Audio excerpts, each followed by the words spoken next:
Money and time in the bank. Time in the bank. There it is, baby. Well, my time is only God willing, my friend. That whatever I have banked in that, He only knows. There you go. Yeah. There you go. I know. I always told my old man. My old man's like, oh, I don't know if I'll be around. I'm like, don't be so arrogant. You don't know when God's gonna call it. You don't gonna know, ring the bell. You don't know when. All right, guys. Time to send you over to that way. You got Neil short MU. Sean, I don't know. It says you're not in any positions, brother. I think you're short in the triple Qs.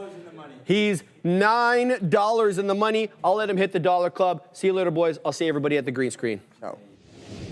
Yo, what's up, Sharif? Yeah, look, man, I've been sitting down here since 12:30 talking about this short. Here's the short in the TQs. There's the short again. Boom, boom, pow, right there. This is how we're trading. And then obviously we're still short on Tesla, which is now $7 and $8 in the money. So welcome to the Midday show. Thanks, Sharif and Joe, for that show. I just got back, so I didn't hear too much of that last little bit there, but it's a nice move down in as we do hear about Iran. And, you know, we've been hearing that since basically, well, I mean, that's Tesla, so that's not that. That's been since about here, man. We've been hearing since about 1 o'clock, I'd say 12:30, that the U.S., I could go back and look at that chat. I was like, get ready for U.S. to get involved here. And they're involved now. So we're going to wait to see what winds up happening there. Nice move down in the TQQs. And yeah, man, like I keep saying, man, traders going to trade, so stuff like that's not going to stop me. But nice short there. Apparently, you have a short going on. Well, as well, the theme is, look, there were long. I was long Micron, and when everything started to fall apart, I was long Palantir when everything started to fall apart.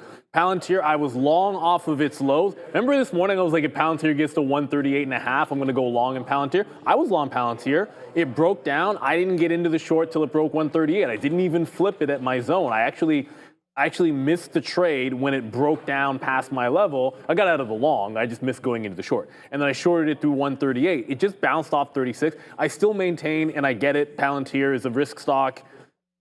It's pulling back in. It's a defense stock, and there's an OpenAI story that came out this morning where they got a defense contract. Late reaction for PLTR. It could also just be that it's at some of those highs. In addition, I was also short. Hit enter twice. Come on, charts, don't do me now. I was long in Micron when it broke down. Got out, didn't get the short until, just like Palantir, didn't get short until it broke another 40 cents or 50 cents to the downside, and then have been shorting it ever since. First at 121.5, then again at 121. I'm looking for a 119 half low. There was one name that was distinctly different while all of this was going on. And it doesn't make any sense to me, and it didn't. Oh, word? Okay, well, Intel's not breaking out anymore. So there was a point when Intel was breaking out the top. I was shorted under VWAP, and then it broke VWAP. I'm like, okay, that's fine. And then it broke out the top. I took the breakout trade when it took out the highs. I don't think this is a VWAP long, by the way. I'm not going to sit on VWAP here. Then took that one to the long side. I don't know why this chip stock was strong. Relatively speaking, it doesn't necessarily matter. But just like everything else, it's starting to fall apart. So yeah, even if you were long something that was trending, my guess is by now you're either out or, yeah, I don't know. My guess is by now you're probably out because I was long in a bunch of stuff and not long anymore. If anything, kind of wish I had gotten actually, no, it was a pretty good out on Palantir. Yeah, maybe Palantir is bottoming out here. That 136 isn't nothing. Just go back a couple of days, and we had a strong lower high. A day before that, you had a lot of chop and consolidation around 136. It seemed like an obvious target area. I think Palantir might have made a little bit of a bottom. I don't want to go long. I'm just not sure I want to reload that one short. Market's still at the lows, and that's a hefty pullback already in PLTR. So I'll look somewhere else. Certainly, Marty and Micron, I might take a shot reloading that. Intel, if it starts to break down, it didn't make any sense why I was up in the first place. So might join that one to the south side in the afternoon. Yeah, it's gonna be a fun day. Ultimately, I think this is one where you had to flip for sure. Well, it depends on what you're doing. I mean, I flipped in the things I was long. I think you stay net short when you were looking for the shorts, but you cannot be too stubborn about things. Just because you like a support level, if it breaks, at a bare minimum, get out. At a bare minimum. And then if you can, try to get into the other direction. Patrick Riley saying Palantir is Skynet. I hope not, but kind of. That's kind of the idea, right? Is that it is kind of like Skynet. Look, I mean, you talked about flipping it up. I mean, the top two P&L names here on the show are AMD long right here. So that's P&L number one. And then P&L number two is Big Bear AI long. So the two longs today are PL 1, 2. So you can find longs. There's no doubt about that one. And then, after that, then obviously the TQs is going to be there. This is a huge move now. And then needless to say, Tesla, we still got a position on right here. Smaller position, but this short is now $8 in the money and printing lower. So, yeah, exactly. What's up, Naveen? Yes, exactly. The reason for the short is the war. Yep. For me on Tesla, I mean, like if you guys were looking for something, and I know during the midday they don't trade the same, and there's more talk, and it's up to you guys if you enjoyed those trades or not. But you could see right here, I've been posting for all afternoon, shorting the Qs. We started this short, that was 44 minutes ago. Here's the short on Tesla. We've been talking, here's the big, we put the Big Bear AI trade out right here 1 minute into the market, and there all just follows what we've been talking about. We've been looking for Tesla short, so we have Tesla short. It's like, some of the things on here, we're looking at BBI long, we have it long. We have AMD long off those levels. As soon as those levels are broke, oh yeah, and by the way, swimming is great and everything like that, but look, it's already a big day. But that Apple 198, look what we wrote down here, Apple 198.50. All right, it's embarrassing that it goes to 198.50 and I don't have it, but I'm not here, so I'm not gonna leave an order out like I've done in the past. There's 198.50. Right there at 11:45, 198.43, bang, to the downside. Even when we're not here, we're cooking, but that's 198.50. I hope you guys had some of those trades. And again, like I said, on the midday, they've been trading some more active names. You probably saw those. Neil, I'm not sure how many symbols you've traded. I've only traded 1, 2, 3, 4, 5. So I had Palantir long early. We got in and out of that pretty fast. Then we had the AMD trade, the Big Bear AI trade, this TQ trade, and this Tesla trade. So we're going to have we're going to go 4 and 1, and the only one hit is a 20-cent hit here on Palantir. And as I always say, Neil talks about it a little bit differently. He explained it in the first part of the day. It's very important to me that I don't have too many of my losers bigger than my winners. And right now, Palantir would be my... As far as a loser is concerned, I made more money on all the other 4 names. So like if I've lost $10 on this, I made 11 at least on all the other ones. So far so good there on Palantir. But yeah, we're going. Big Bear AI broke lower. We're just waiting for Sharif to get ready. And when he is, no, take your time. I'm just letting people know that we're going to get to that. Big Bear AI has made a move down. Yo, what's up, Fabian, my guy, over there. What's the flashlight? Maybe the flashlight will blind me and I won't be able to see these trades anymore. But for right now, man, we're pretty on fire. Yeah, so, that was good. There we go, man. It's going to be a good one. I got, what did he say? Sparking out of Yeah, well, let's get it. Let's get some spark to these trades. That's for sure.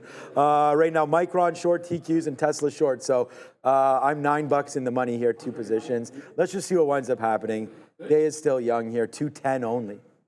Yeah, there's lots of time to still go in the market. We'll let Sharif get into position there. Just absolutely no rush. Don't even worry about it. Well, there was one name I haven't traded it, but I think it's okay.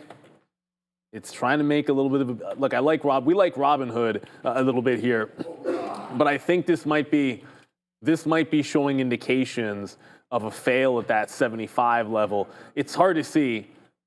It's hard to see very, very cleanly, but every single time we've been above 75, like we've run away from the price. So like it breaks out cleanly above it, but it also fades out underneath it. So it's not like it's a brick wall that it can't get through. But the idea, and when we're talking about things like flipping, look, I didn't trade Robinhood. It wasn't really on the radar, except probably looking for a breakout long. But when you have a level like that, and when you lose the consolidation underneath, that's the idea where you want to look for those flips. If there's any break back into 75 today, if this market tries to V-shape it in the afternoon, I think Hood can be faded up there. Like what a difference a day makes in the afternoon, crypto and Hood and GameStop was doing it, Coinbase, like they were all absolutely flying. Bitcoin's under 104. I don't know where Coinbase is at. Bitcoin's underneath 104. Like all these names that were so strong, I'm just going to look up Coinbase because I haven't seen it today. Yeah, it's down. didn't want to make the assumption and so to speak out of turn, but my assumption is that it would be down as well. Like all these super strong names are filling the gap back in. So you've got to be able to adjust. I'm actually looking for where if Intel's trapped some people, it just broke a trend on the 15-minute, but that's like a 1% move since it broke the trend line. It doesn't really give you a good entry on the 15. But I don't care how bullish it was a minute ago, or not a minute ago, earlier on, like an hour ago. This feels to me like this can be shorted back underneath that 21.25. If it was a good price to go long and the market flips, I think it's a good price to go short. I see we're doing the human centipede bears. Okay, we are ready to go. It is 2:12 right now. Sharif's at the desk. You voted for it. We're going to talk about it.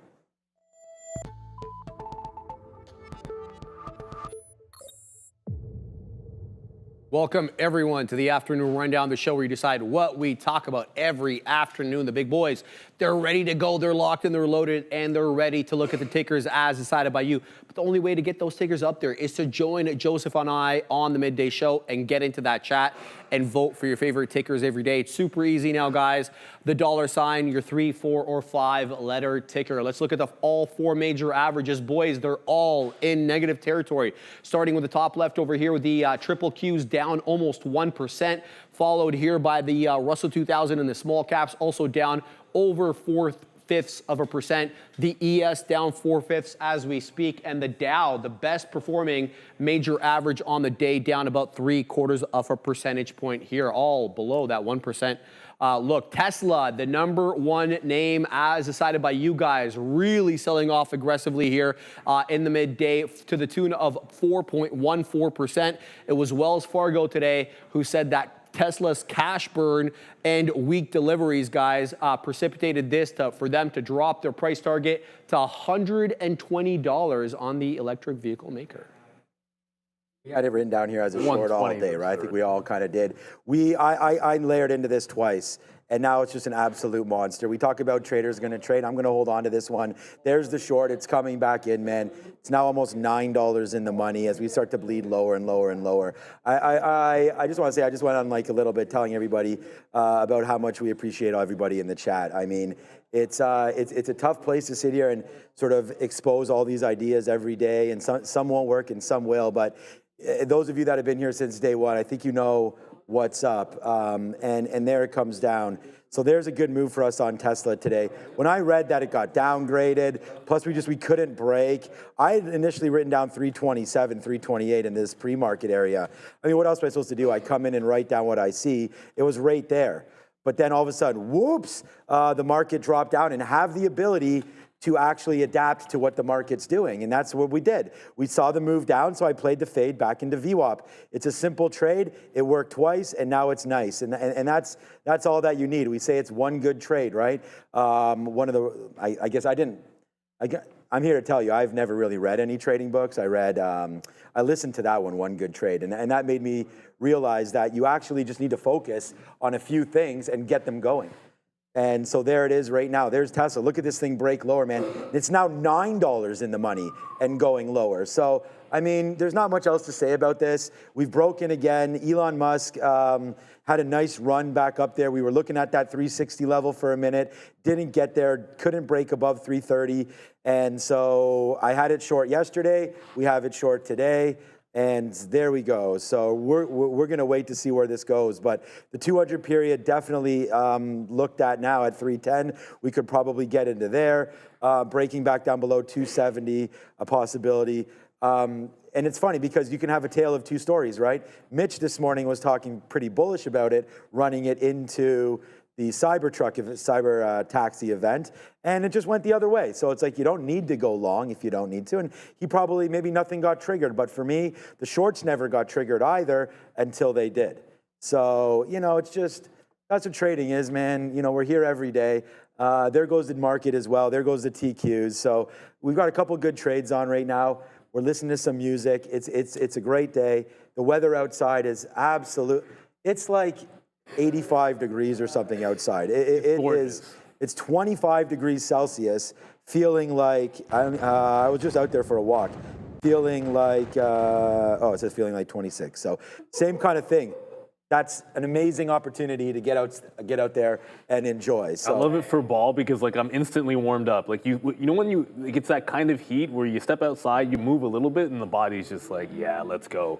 We're ready. I could throw 1,000 pitches. I can't. I'd probably hurt the arm if I really did. But you feel like you can. There's nothing. Tesla was a great trade. I didn't try it until VWAP. I actually was in it twice. I got in once, and then I had a tight stop, and I'm like, nah, that's not how we're going to do it. And then jumped back in at a 21 short into 20. At the moment it started bouncing, the future were at a key level. And I was actually, what's interesting about this, and to the point of like flipping in other directions, at this point when this was bouncing off 320 and I was looking at the future, it was also the moment that I was going into a reversal long. Like I was covering short and going into long on Palantir when I took that scalp trade out. And ultimately, Palantir's not on that list.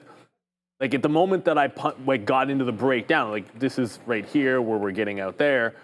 When this started breaking down at 138, it was interesting because I had gotten out of something that was short to go long Palantir, reverse Palantir short, and ultimately in that moment, Tesla was still grinding higher, and that got me away from it because Palantir started working right away and Tesla was going up. That said, I come back to where did the bids come in right at that 320? And a lot of times when you see those buyers that had stalled it out there on the first time down, look at that topping tail candle. Obviously, it's going to continue to go down. I just heard whatever. It's just there's a meta headline. We're going to go to BBAI, which is a little meta headline there. Oakley and Prada. Meta is teaming up with Oakley and Prada for some glasses. I don't know that. I don't know if that's the kind of news that's going to do anything in a market like what we're seeing right now. Meta's probably not going to bounce on that, and it's not going to matter. Oh, Big Bear AI started the day out very positive, guys, on this really good headline here, confirming multiple deployments of their biometric software for enhanced passenger processing at key international airports, especially at points of entry as well. It went up quite aggressively on the day, but like with the overall market selling off here, down 1.8%, about 2% now. Who would have thought about Big Bear AI on a day like today? The same person that thought about AMD yesterday at 120, right? So there it is right there, Big Bear AI. Happy to have it in the blotter today. There's 415 long break. I didn't even know that story, to be honest with you. I was just looking at it. Good action yesterday on Big Bear AI, and today it goes up as a top stock here on the show. There's the break of 415 early. Boom, boom, pow. Unfortunately, it's down now, as is the whole market, but that's why you got to hit it and quit it.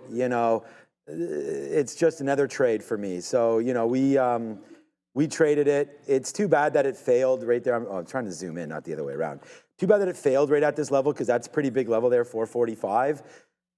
I don't know, man. We're about flat on our position or so. I think it was about that 420 marker is what we were looking at on our longer term, but we made money today on it in the account. I still like the name just for those reasons, the space that it's in. So more contracts coming, interesting time for Big Bear AI. They're not making any money. It's a shot in the dark on the long, but as far as the day trade, there it is, man. We'll go like that, and then we'll go like this, and then we'll say DJ Khaled if I can ever find him on here, because it's another one, right? We'll have some more for you tomorrow, but for today, it's BBAI. It's number 2 on the P&L, and it's a great stock. Big Bear AI. I mean, again, one of the 5 names that I traded, number 3 on our sticky note, and the rest, as they say, is history. It's well traded. Unfortunately, looks like it's going to break $4. I would stay away until we get that break tomorrow at 415 again. So, yeah, just not a great time here, unfortunately, for many of these stocks right now. I'm not even sure. Not much Intel's up, Micron's up. That could be temporary on Intel. Yeah. And I think it could be temporary on Micron as well. But the one thing I'll say with BBI, I pulled up my e-signal because I wanted to look at a monthly chart. That's not that our charts don't do monthly charts. I just like the cleanliness over on e-signal sometimes and appreciate that. What's interesting about this on a really, really high time frame, and I understand it has a big wick on the monthly, but it looks distinctly different to the upside from the last little pumps. It's like topping tail and then straight down, topping tail and then straight down. Topping tail, 1 down month, and then immediately bouncing significantly. So it's got a pretty good looking monthly chart with a chance, and you only have the 50 period chance to consolidate and close above for the second time here. that's pretty bullish because the last time it failed closing above the 50 on a monthly chart, when you're looking on the long-term time frame, it's a definite trend reversal. If it can close this month, I mean, anywhere above $4, breaking out 450 would be even better. Let's talk a little AMD. Should have probably flipped on that too. Only went long, but that's another stock where, yeah, we're going to look at VWAP. You'll see in a second why we should have been flipped in the AMD because that clipped VWAP so cleanly. So the big headline came yesterday about a GPU deal with Amazon Web Services, and that's why you see that big up into the right move yesterday. Today, a bit more choppy, but one of the only names that's actually green on the day, up 0.5%. And there was this headline from today with Xbox and Microsoft. Xbox releases a YouTube video titled Xbox plus AMD powering the next generation of Xbox, saying a multi-year agreement with AMD to co-engineer silicon across a portfolio of devices, guys, including the next-gen Xbox console. Gamers, be made aware. I'm going to go to AMD but 1 second. I want to show my quote board. This is not a reflection of all the stocks in the market, everybody. And clearly, you're going to have oil and energy names are up, and the VIX is up, so UVXY is up there. But in PanW, okay, that makes a little sense. Shouldn't have sold off, and neither should have CrowdStrike the other day. But Intel, AMD, Micron, and ARM. So on, these are, and this is just my quote board. So there's probably, Marvell's probably up as well. I don't know why I don't have that one. I used to have that one on the quote board as well. But there's a good, oh, it is down? Okay, never mind. I was going to say maybe it's close to half a dozen. But that's four chip names that are all relatively strong today. And it doesn't mean it's still an upward trending stock. But I liked it above 128. It's the only place I was going long. Why it should have been a flip is obvious because VWAP held on a scalp long, VWAP held here. Now here, whatever, you're still looking long. As a matter of fact, I was looking for longs to continue out above 129. That didn't happen. But when it comes back and rejects VWAP with this kind of a candle, now in that moment, I was trying to get into Micron to the south side and obviously was working with Palantir, but still, AMD, up on the day. I think the daily is going to tell you that we're still looking pretty good on this breakout. For as much doom and gloom as the market might be telling people, you got to try to keep in mind and look at each stock individually and what the trend is telling you.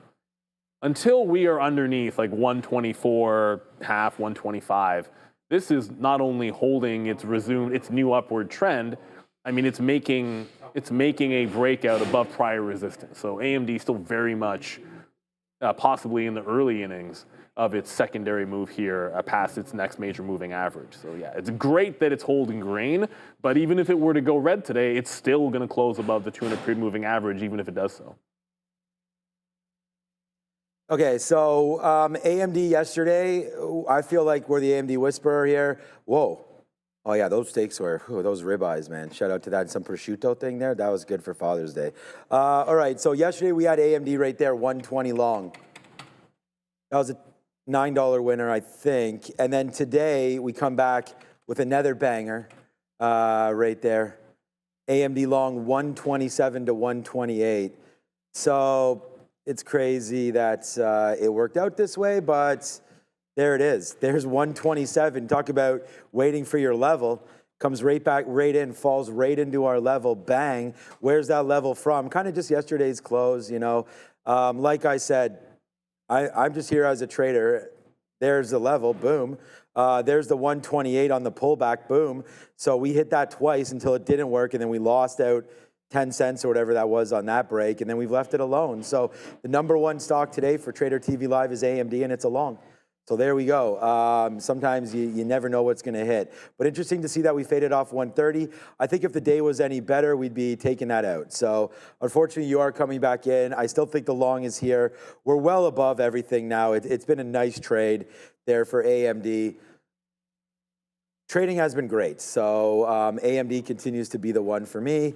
And again, yesterday's number one P&L, today number one P&L. What does tomorrow bring? That's the real question. You'll find out tomorrow morning what's on the note. But for right now, AMD, I like the stock. It's probably a long here around 127, to be honest with you. Cero Therapeutics, guys, big move up here to the tune of 222% off the highs, but a fantastic move up nonetheless on this headline here. They announced an FDA orphan drug designation for CER 1236. It's for the treatment of acute myeloid leukemia, guys, AML. You got to love that headline. Just hope it comes through. So this is one of those, like, I pull it up to find out what the short float is, and when I read a number that says 167%, and I'm like, okay, well, it's not that it's impossible, like naked shorts do happen, so I'm not telling you mechanically speaking that a stock has never ended up with over 100% short. Go look up what happened with Volkswagen was a story like that. But I'm guessing that's just a number that might not be right. Either way, it's a pure squeeze play. So the float overall, whoops, I wanted to also tell you guys what the float was, 640,000. Because, we need more stocks that have a float of 650,000. It's done 52 million shares, so regardless of that short float, it's turned it over so many times that that's completely irrelevant. Any shorts could have got it a million times if they wanted to. Right now, it is pretty much dead. It's one of the only things that's holding a good upward trend, so that's a good sign. But I can't see a reason that you want to play into this. Maybe it gives you, if you're into this sort of a thing, VWAP is 18, pretty much 18. And if you look at the breakout of the high, when it broke out the morning range high, the first dip held 18. And when it made its halt top up here at 27, that dip held 18. So maybe for those traders that are inclined here, that would be a level you could look at, maybe playing in front of that $18 level. So it's not something I'm going to be interested in. The market's actually moving here. As I said, AMD, I actually want to get an Intel trade as well. Maybe reload this Micron, but Cero, 18, that looks like a good level. Yeah, we're taking $1.25 here on the Nasdaq short here with the TQQs, but I want you guys all to scan that QR code there because each year 3.8 million concussions are reported in the US, yet there is still no FDA-approved treatment. NYSE listed Oragenics, symbol OGEN, is changing that with its first-in-class intranasal drug designed for rapid brain access. With the concussion treatment market projected to reach $8.9 billion by 2027, Oragenics is uniquely positioned to lead the way. Learn more and schedule a meeting today with OGEN, OGEN Oragenics. They're listed on the NYSE.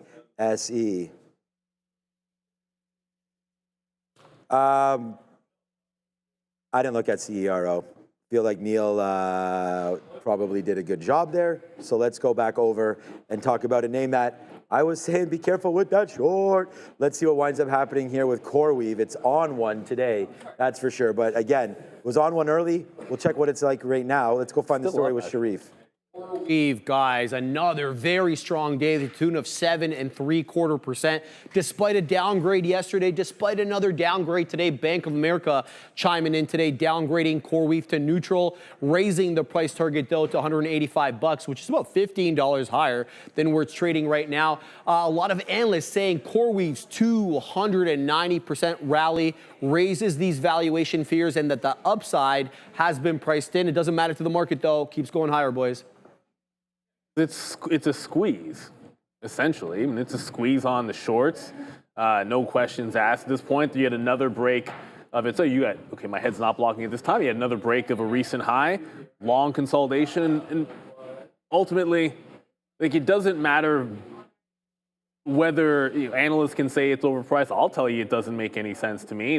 23 billion in capex they're spending on for a bill of revenue does mean to me that at some point you're going to have an unwind. The fact that it's already up 5.5 times from the lows, and that's just happened from April. Like, we were just trading this on the IPO, it seems like, and now you're already 5x or 5x from the lows, maybe 4x from the open. But it doesn't matter. It just broke another top. Everyone looking for the back end of this. There was a move off the 160 several times. Each time it made higher lows, and that's a scary thing for the shorts. It's not putting any lower. It's putting in some tops, but it's not putting any lower lows on the daily chart. Like, it's a very steep trend, but it's still an upward trend. One day it's going to break down, and congratulations if you can get it. I just don't know how you, like, as a day trade, I don't mind taking shots if it sets up as a day trade. Like, I wasn't looking at it today for a short. Like, yesterday in the pre-market, I was like, oh, this looks like a fail off of 150. It was. It then tagged it off the open to give you a VWAP trend. But then if you tried it more than those 2 times, it eventually blew it out, and you can't hold it past the breakout. So when it breaks out late in the afternoon, it feels like you should just always, or I guess lunchtime, because that's when it does it both times. You just got to get into the squeeze long. I'll stay away unless it pulls, maybe gives us like a VWAP type retracement trade, although 170 looks pretty good.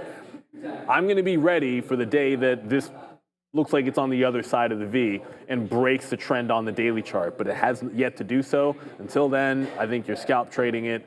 If you're trying to short and with the long, you can just trend trade it. I mean, AMD, we kind of were just like messing around there. I was like, it's probably a long right here. Nice move up there for AMD, but okay, CoreWeave. I mean, look, if you're going to look at the chart and just hide the name, this is a long, right? And so I would still say you just keep playing the long. That 165 right there has been a good support. We break it today, it's straight up to the upside. So CoreWeave's a long until it's not, and right now it's a long. Up another 9% today in this kind of a market. Hard to think this name's a short. So it doesn't really matter what we think until you eventually get blown out, and you know, the short is fine until it's not, right? And or sorry, the long is fine until it's not. When it turns, you hope to be there, but for now, you got to trade this thing long. There's only been 2 down days in the last, well, I guess that's a down day, but you know, 2 decent down days, I guess, almost. There's another one there, but almost since its IPO. I mean, you had that move back right into the IPO price, $35. Then Jim Cramer called this thing a long, and the rest is history, right there to the upside. So great call by him, 4X. And there it goes right now, CoreWeave, just ripping off faces every single day. So, yeah.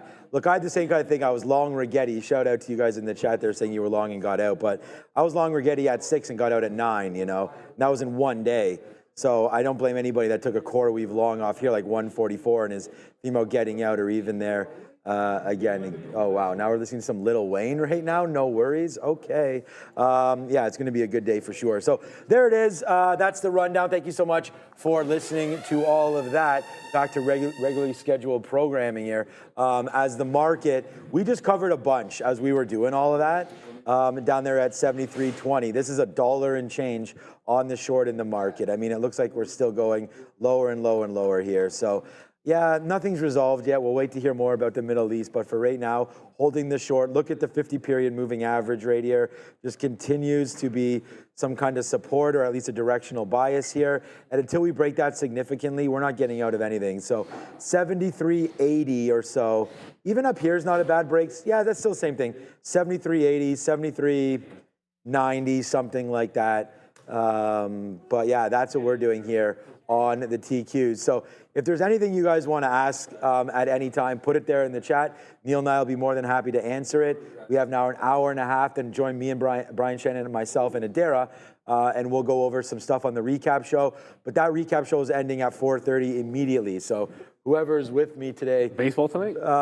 No, I'm actually going golfing with my dad and Barron. Nice. Yeah, so. Oh, Barron? I thought you were going to say Mike. Yeah, but, no, my son. So we're excited for that. So that's going to be good. But okay, so. Just a name. Ed Miller, you just mentioned, you were talking about HUSA. One of the energy names. I was going to talk about XOM actually just now. What a chart that is. But HUSA, along with INDO, there's a couple of those small cap, lower float, higher short percentage energy stocks. It's halted at high of day, almost exactly at the high of the day. It's kind of funny how that works out sometimes.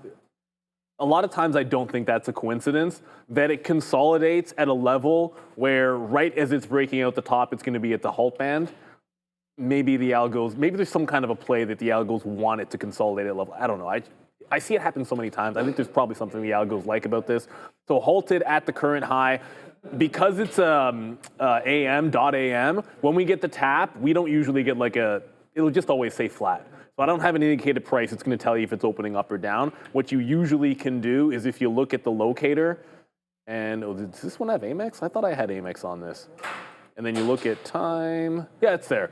If you have a locator up, like I can see HUSA because it's halted, and then this test symbol, whether it's a buy or a sell. It's a small sell imbalance right now, which can give you a hint whether it's opening up or down, but that theoretical auction price isn't really telling us much for HUSA.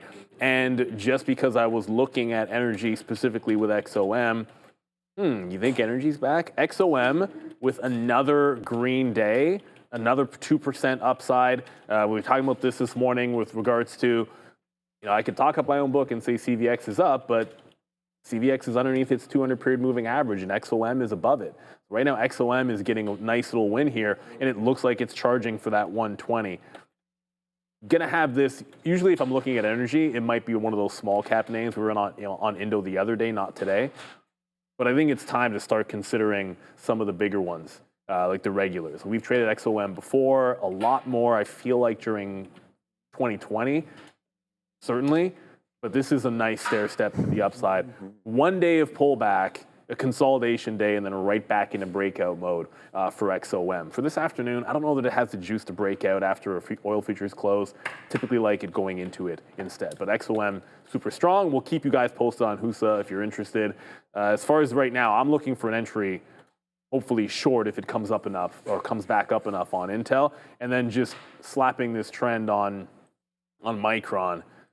If it breaks this trend, then I want to get back in at the 121, which is just yesterday's high. That's one of the reasons we're shorting this level. And I want to hold right down into the bottom end of the range, so long as it can hold on to this trend line. And then, as I said, Intel, I thought we'd get it maybe bouncing off VWAP and I could short it off the high or low. Now I'm just thinking about the volume weighted average price. This can pop back into VWAP, try to pick up the short there on Intel. Peter Fredrickson, angry XOM. I don't know if it's angry. It's up 2%, but on a day like today, that's pretty darn good.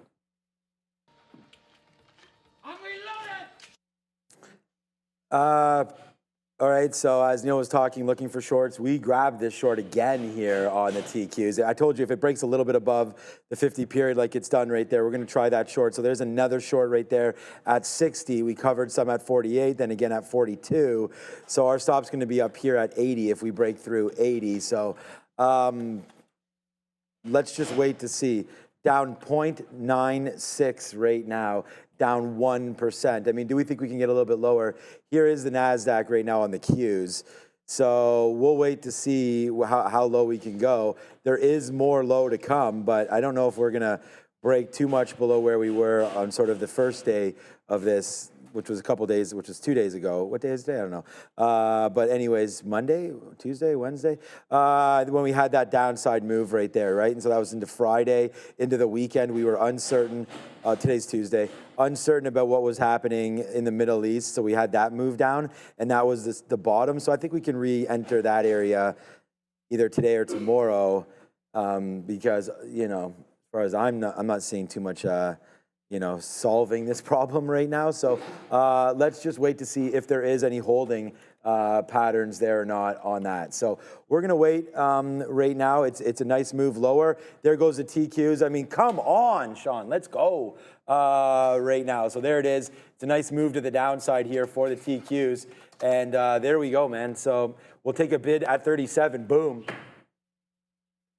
I apologize for the excitement, but we've got positions on and we're making cash here. So it's going to be a nice one. So there it goes. We just take another piece out. I'm not sure how far we're going on. All we're kind of doing is topping it off right now. We had the big trade in AMD. We had the big trade in BBAI. We're $8 in the money here on Tesla. Oh, that's what I wanted to do. I wanted to put a stop here at 317 and I didn't do that. So let me do that right now. So just so my stop on this was a 325 break. That's $1 and change on this Tesla short where we were going to get stopped out. When in the money 9. So not bad risk to reward. 317, as Stone Cold Steve Austin does not say. That's going to be the stop out right there for me there. So 317 will stop out of the trade. And we'll see if it takes, and if it does, that's fine. Maybe we get back up to the upside, but right now it's not looking like that. What a good reload there on the TQs, of course. We talked about that. What else you guys want to do? If you guys love the excitement, you're in the right spot, man. I mean, I'm going to be excited. All right, so that's what's happening. Someone asked about why the TQs instead of the SQs. I got 99 problems, and buying power isn't one. So for me, it has nothing to do with, I don't need to pay for borrows. My account is topped. I don't, like the amount of money that I need to trade is in there for the TQs, the amount of shares I need, or the SQs is just a little bit of a lesser value. So again, the answer that I always use is I trade the TQQ because it's easier for me to be short something when I think the market's going down rather than long something when I think the market's going down. Often I'll be in 2 or 3 positions, and like right now it's showing Tesla as a short, so it's red, and then it's showing the Nasdaq, which is TQQs, as a short in my account, so it's red. If I were to go long on SQQ, like see this is down 3, so SQQ is gonna be up 3. So I would just have to go long SQQs. So for me, I'm not wired like that. So I'm just gonna hold this one and go that way. So that's why I'm doing it. But if you guys are trading with me, anytime I enter a TQ short, like I was posting about this all during the midday show, the bro show, I shorted this all through then. So if you like that trade, you could take it the other way, right? And go SQQ long at the same time. So that's kind of, we don't have to pay for borrows on this name. Some do, right? And if you did, then that would make sense why potentially you're paying for it. I've right? heard people say that they've, and look again, real trading is real trading. I've heard that other traders at other brokerage firms have said that they have to pay for locates. Just understand that we don't. Sometimes we've had to pay for random. There was a day we had to pay for Alphabet, which was weird, for like 2 or 3 days in a row, and you never really know. But that's the advantage of real trading. It pops in your blotter the same way you sort of see it there, red for, and it's a good question. We do get it quite a lot. Ethos, I don't know why people aren't using Bitcoin for a store, for a flight to safety and a store of value. But the truth is, they haven't been doing it for a very long time. This is not new for Bitcoin. I've wanted it to make that next step and be more than just something that I hodl and absolutely love. It doesn't seem like it wants to do so. So ultimately, I think at some point it can mature into that type of an asset, but it still gets sold off on risk, and it lost that support level. Like I wanted it long in 2 places. It was one of my favorite longs here today, so we're gonna end up losing on it obviously. But right here, and then right here, and that's where we played the longs. It's trying to press back up into that prior, it's like about 104, where prior support, this 59.25, 59.30 area. So support to resistance to me is a bit of a thing. If it gets up there before Intel gets back into VWAP, you might see me slide into this on the other side. But when it comes to the whole store value, just pull up a chart on any day where we have major weakness or a big reversal in the market, and you're likely to see IBIT just follow suit. There are times where it does bounce, but like I said, you can say all you want about store value and all that kind of good stuff, but if that's not what the people buying and selling the stock do or the instrument do, then it doesn't matter one hoot. And keep in mind, I think all the leverage that's in Bitcoin doesn't help things either. Because if there wasn't so much leverage, then maybe you wouldn't have people running to the hills when there's bad news or the market goes down a bit. So I'm trying to grab this, I might weasel in on this breakdown, because I think if Intel loses 2080, it's getting to the low of the day. That's my take. And I was short this level before with a stop. So what I'm going to do is just go right back to where I was when we left you guys in the morning, which was shorting underneath 2095, and just take this breakdown here and give it to the local high stop and join the party. I still have a trail out on that Micron. I don't think it's going to hit anytime soon, but I'm locked and loaded in case it does. So instead of stopping out here and trying to short there, essentially I'm just shorting here back in for a break of the low to get to the low of the day, and then stopping out locally just above that high in the 3-minute chart, which is what I like to use. Yeah, let's have a quick look at the real flight to safety here and see what's going on with gold. Probably having a good day today. So 312. So it looks like gold flat on a day like today. Okay, now we got some pop smoke in our ears, so it's all good now. But there it is right there, 312.50. Yeah, I mean, gold tried to break out and failed again at a triple top of 317. Okay, so more missiles being launched right now. I mean, it's why I'm short. So yeah, I don't like to hear all this news, trying to be as positive as possible. But gold right there, nice pullback today. Might be, if you're looking to get some today, can't be blamed if you wanted to. It's a pullback today, even though we're flat on the day. You're getting a decent price here of 311 and change. So that could be something to look at there, GLD. We could check out US dollar with UUP here again. We could check out the DXY as well. Let me see, I think Trading View probably has DXY. We don't have it on our charts. Oh shoot, I guess I don't have an account for TradingView. That's interesting. Okay, we're gonna open up a chart right there. I told you what I only use. Actually, I should title myself in e-signal. Yeah, DXY. Okay. So here it is right here, man. The US dollar. This is out on a daily chart, so it's making the move down. Let's just figure out what it's doing right now. I didn't catch that. 5 minutes or so. Yeah, so again, there's the flight. So you want to talk about something that people are looking to pick up. It looks like they're running to the US dollar today. Nice move higher here as we continue. What is that, 98.8? So let me just go over to a little bit of a longer time frame here. 45 minutes just to get an idea of what levels we're at. So yeah, you're at the highest spot we've been at all week now for the US dollar, nicely bouncing back to the upside, definitely helping out my, US positions, as of course we're here in lovely Toronto, Ontario in Canada right now. So, a stronger US dollar helps us. Don't know necessarily it helps the Mag 7 or anything like that, as they got to repatriate the dollar back in. But nice move there, and it looks like the flight to safety right now is USD.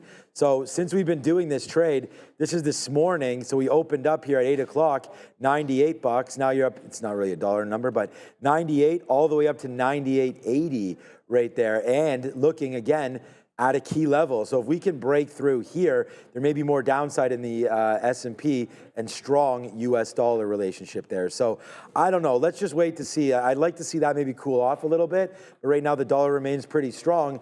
Bitcoin remains weak. Remember, there's still so many people that don't believe in Bitcoin. I mean, it's not the flight to safety that many people want it to be at this point. But I think it can get there. I did want to look at FinViz quickly just to see what was going on in just a more of a broader look here in the market itself. But right here we got Microsoft, Apple. There's not, as I said, in Mag 7 land, there's not too much that's green here. Apple, red, down 1.37%. There's nothing else really. NetApp, CrowdStrike is up today. Palo Alto, some of the CoreWeave is now at 172, up 9%. NVIDIA, Broadcom, AMD up, but we already nailed that one. ARM also up today. So that's a nice one. ARM up 2.3% right in the middle there of all of these, right? And then the big sector that's actually green is oil and gas and integrated. So you're not going to see too many. Oh, we got some Cardi B here. Not too many names on here red at all, unless SKYQ, whatever that is. That seems like I don't know what that is, but that's red there. And then here's the oil and gas plays as well. ConocoPhillips, EOG, everything. Oxy up 40. Yeah, well, that's at 46.50. So anyways, it's a pretty, here's the board. So I don't know if this is a Trump winning thing, because right now there's not much winning in this market. And it doesn't mean that we're not going to get back to winning times, but for right now, looks like a nice downside play here. Market-wide, despite energy. And we haven't even really looked at any of the solar names. Maybe, you were on run earlier, but yeah, I wanted to go over those, but let's just say that rundown of the market is brought to you by, and shout out to Prop XP. Why? Because if you want to level up your trading game with Prop XP, you can get up to 1 to 200 leverage with a static shutdown. Scroll the site and pick your challenge at propxp.com. Trade directly on the platform. Sign up, try it for free, and start your trading journey. Enjoy rapid payouts and real human support with no bots. Rated 4.6 stars on Trustpilot, trusted by traders worldwide. Right now, you can get 50% off with the code TraderTV. Links in the description. Be the trader, get funded. Join Prop XP today. Your edge starts here. Visit propxp.com. Before we get to some of the solar names, I just wanted to point out, because we were just talking about crypto, ETH, which we can trade. I'm actually at the point now in my morning prep, I go over both. But yeah, ETH, not looking too good. I'm looking at the chart here of the ETF, so obviously the prices won't be the same, but bull flag and prior support looks like it's going to be retested. This obviously hasn't been doing as well as Bitcoin, but unfortunately unable to break out big levels from earlier in the year. February, as a matter of fact, like just completely rejecting the February highs and running the risk of breaking down on ETH. Down 7%, but I mean, it's a 24-hour market, so that percentage point doesn't really mean too much of anything. I wanted to go over the running one, which is Sunrun. Like, it didn't really run that much this morning, but, and we had talked about this, the early VWAP trading on Sunrun, which worked several times, at some point it was going to give it up because the group was actually rallying. So it made that bottom. It never was able to break that 550 low. That's a 52-week low as well. It kind of wicked it by a couple pennies and then went higher. But breaking back above the volume weighted average price, I tried it one more time there. And I was saying in the middle of the day, like, I missed that entry and this entry in here off the volume weighted average price.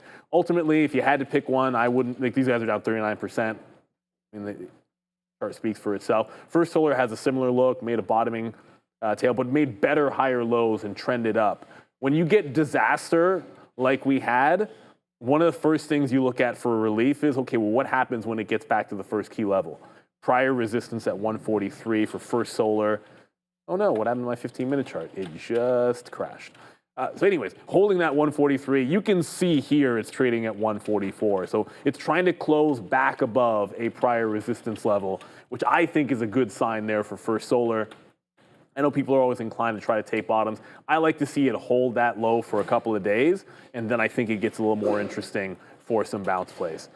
So instead of getting short at 21 or 2110 or 2105 in here, jumped in on Intel, kind of giving it just above that proper. I tried to add to when it looked like it was, see that little bit of a wick candle? I'm like, ooh, it's going to move back up. We're going to get tight to that 95. Didn't get the fill, but I'll take some out right at this low at 2080. And then see if we can't work back into the low of the day, which it seems like we're destined to fill at this point because we're in a trend to the downside, everybody. And when you're trending down, you want to look for those shorts. Apple should be something that I'm looking at. But Apple's a fail today for me. I got it on the front side. Again, flips. I have a line at 197. Traded 197 here. Now, I get it, was looking at other names that were setting up pretty cleanly this afternoon to get some of the shorts on, but Apple breaks down past that support line, resistance line at 197, and another fresh low for that stock. But it's not really popping into any of the big levels. Like I would want it back in here, 196.25. It's only 70 cents away. It could happen. Yeah, Apple's fail for me for a different reason. We had written down one on this, we had written down 98.50 as a short, and we just missed it. So it's because we weren't here. That's why we missed it. It has nothing to do with missing it. I just wasn't going to leave an order out like I did the other day. There it is right there, 198.50 on Apple for the short, right? So we had written that down, and unfortunately, it's a miss, and didn't want that to happen. So yeah, we're new uniforms for the Chargers apparently coming through. They got to do something. So yeah, there it is. They have the hottest uniforms in the league, so I don't know why they have new ones, but all right. So anyways, that's Twitter. All right, so. Look, there's the 190. So what I was saying is we wrote down 198.50. Again, here's 198.50. That's why I wrote it down. I'm trying to do like what Robinhood did, man. Like, let's make its trading as simple as possible right there. And so that's what I'm doing. And we had just missed it, and boom goes a dynamite to the downside. So that's a huge trade again. That was missed. So there we go. We'll figure out what's going on with Apple, but it's a nice downside play. I do have another play that I was thinking about entering here, and that was going to be AMD breaking this 127.50 to the long side. So if it does that, we're in. I'm going to go long on AMD. Like, it's the number one trade. It's my number one P&L name today. And I want to stay with names that are working. And honestly, if we can drop into this area too, I'm going long down here or long on this break. So right now we're just coiling up on AMD. I don't want to fight, think that I'm smarter than the market here. That's not true. So whatever this tells me, I'm just going to do and not worry about what's happening in the Middle East. We've already taken out a huge trade already in these TQQs. I might as well just get out some more right here and then just almost call it a day.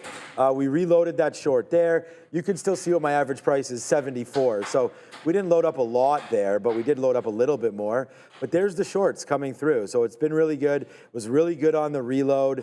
You know, we have a nice play there of 25, so that's about 40 cents. And we're going to stop out if it gets too much higher than where we are right now. And I'm looking for the long. We're looking to reverse into the long. So that's, you know, that's part of my process, right? We talked about that.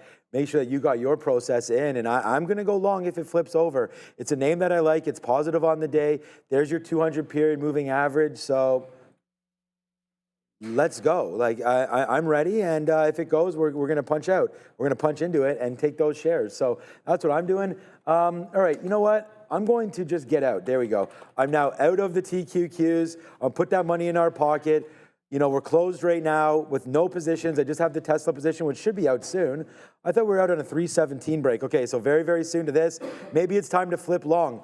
I mean, this is a $7 winner there. We just took $1 and change on the TQs.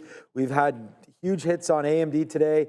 And then maybe we got to go long on a Palantir or something if that breaks as well. There's a 138 level, not too bad. That 200 period is all the way up here at 138.25. So that might be something. And the reason why I go back to Palantir is we were in it earlier. It's the only, we're 4-1 or 5-1 today. We only small hit, very small hit there on Palantir. But yeah, we like the long for sure on this stock. It's just a matter of finding the right area. So PLTR right there, 137.80. I mean, I'd rather have this, 138.30. So there's a little bit more room there. I'm more likely to get long in an AMD before anything. Hold on, just check. Ooh, this is a good track too. What is this one right now? Oh, Flip De Niro. Leave me alone. Ooh, sometimes that's what we feel like, but we're here. All right, so there it is right here. 144 right there for NVIDIA. Again, a decent long, but we're red on the day. So I'm going to stick with AMD. 20 cents away from go time on AMD, 127.50 long. And because it's the end of the day, it's not going to be like a monstrous position or anything like that, but I don't mind that. And then we'll use the 50 period. So I'm just looking at it right now, 50 cent worth of risk. Fine. So we're ready to do that. And let's go upside right now on AMD, man. We're locked and loaded and ready to go. So there we go. We are now out of Tesla. Pound of sirens right there as we get out of Tesla. The short, bang.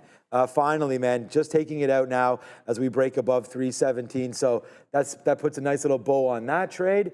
And, you know, now we just wait to see if AMD wants to get higher and break that level, and then we'll be into the long. So you just had a couple of shorts, still looking at Intel. I'm looking. Oh, Micron did eventually trail it. It looks like Micron trailed out. Yeah, good trade on that one.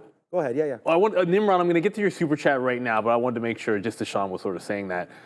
There's a trend line. I mean, this one's a little easier to draw because from the high of the day, you can connect it to pretty much every single pop. And once it broke and then took out the resistance level, I'm now out of Micron. I'm not flipping into the long on this. I'm not really feeling that one to the long side. Intel looks like it wants to challenge. I'm not getting out till it breaks at 95. And if it holds up in these high 90s, I'm going to try a nice little reload. I was trying to get those on the way down. Didn't get it, so I'll like to see it test. If we bounce off 95 or rub up against it and can't break through, then I'll go back in on the way back into the downside. So Nimrod, your question was, if I remember correctly, Neil mentioned last week something about Palantir buy order this Friday or something. Can you recap? So essentially, like it's a triple witching on Friday. It's also indexed for balancing. The S&P will be rebalancing effective at the close on the 20th. Palantir is one of the expected big buys. I don't have the note I had before, but there's a big spreadsheet that we get that has, you know, Palantir is the largest of the buys. Just because that's true does not mean on Friday that Palantir is going to come out of buy and balance, and it's a Friday thing. Sometimes there is buying going into it. If it's it's a huge, huge number based on the volume Palantir has been doing. It's not something that there's plenty of liquidity in Palantir. People aren't having trouble getting into position on it. So I think it's just a Friday thing. But it is an expected buy. And that's something that we'll go over on Friday in the afternoon. When all those big, massive imbalances come through, we'll be able to tell you, this is what it's supposed to be according to the research. This is what it's not. And try to keep it at that. But yeah, wait for Friday on that, Nimrod. It shouldn't matter too much going into today with Palantir. Like, it's not like who Palantir is bouncing now because it's a Friday because on Friday it's going to be a buy imbalance. You know, it's probably bouncing just because it's a strong stock. It's coming right into that 138 level. This was the flip zone before, like right in here. 138.5 was the level I actually liked for the long today. And when it got down there, I took my shot at it and lost.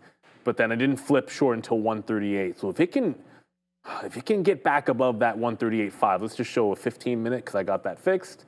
Then the 15-minute, that 138.5 zone, that's right in here where prior resistance and then back into this gap fill. If we climb back above that, I like Palantir for a reversal trade. And again, nothing to do with Friday, but just strong stock. And it's been a strong stock. And it's a defense name as well. So you kind of get the best of both worlds every single time you bounce here. You're not going against the news as we head into, we are now into power hour. So first things first, it does need to break a little bit higher and prove that it's above the resistance zone, at least the 138 at a bare minimum. I'd want to see us make a move. I see John G mentioning EYEN, so while I wait for a little more clarity on PLTR and maybe Intel as well, it's going to call it IN, halted up 7:15. Looks like this one is just a pure volatility halt and should open up in about 4 minutes here. Don't necessarily know the story with this, but what's easy to tell, it is a reverse split, prior reverse split breakout play. With those, I'm always very, very skeptical of a stock which pulls the old reverse split and then rug pull on everybody. So just be careful with these. I find especially, there's lots of small caps that do like longer term moves, like your quantum names and your nuclear name, we've seen it before. But a lot of times with these, if it's reverse split breakout, these moves don't last as long. There's a reason why you got to do reverse splits when you're a penny stock multiple times sometimes. Dare, if you have the story on IN, it is halted, should be open in a couple of minutes. I know, yeah, this one is a small cap gapper in the past. If the ticker sounds familiar to you, that might be why. They did announce they entered into a security purchase agreement for a $50 million private placement with public equity, in public equity. We're noting as well here, EYEN, about a 2 million share float, not a significant short float. So keep an eye on this one. That's a little bit of context and detail for this ticker. Back to you.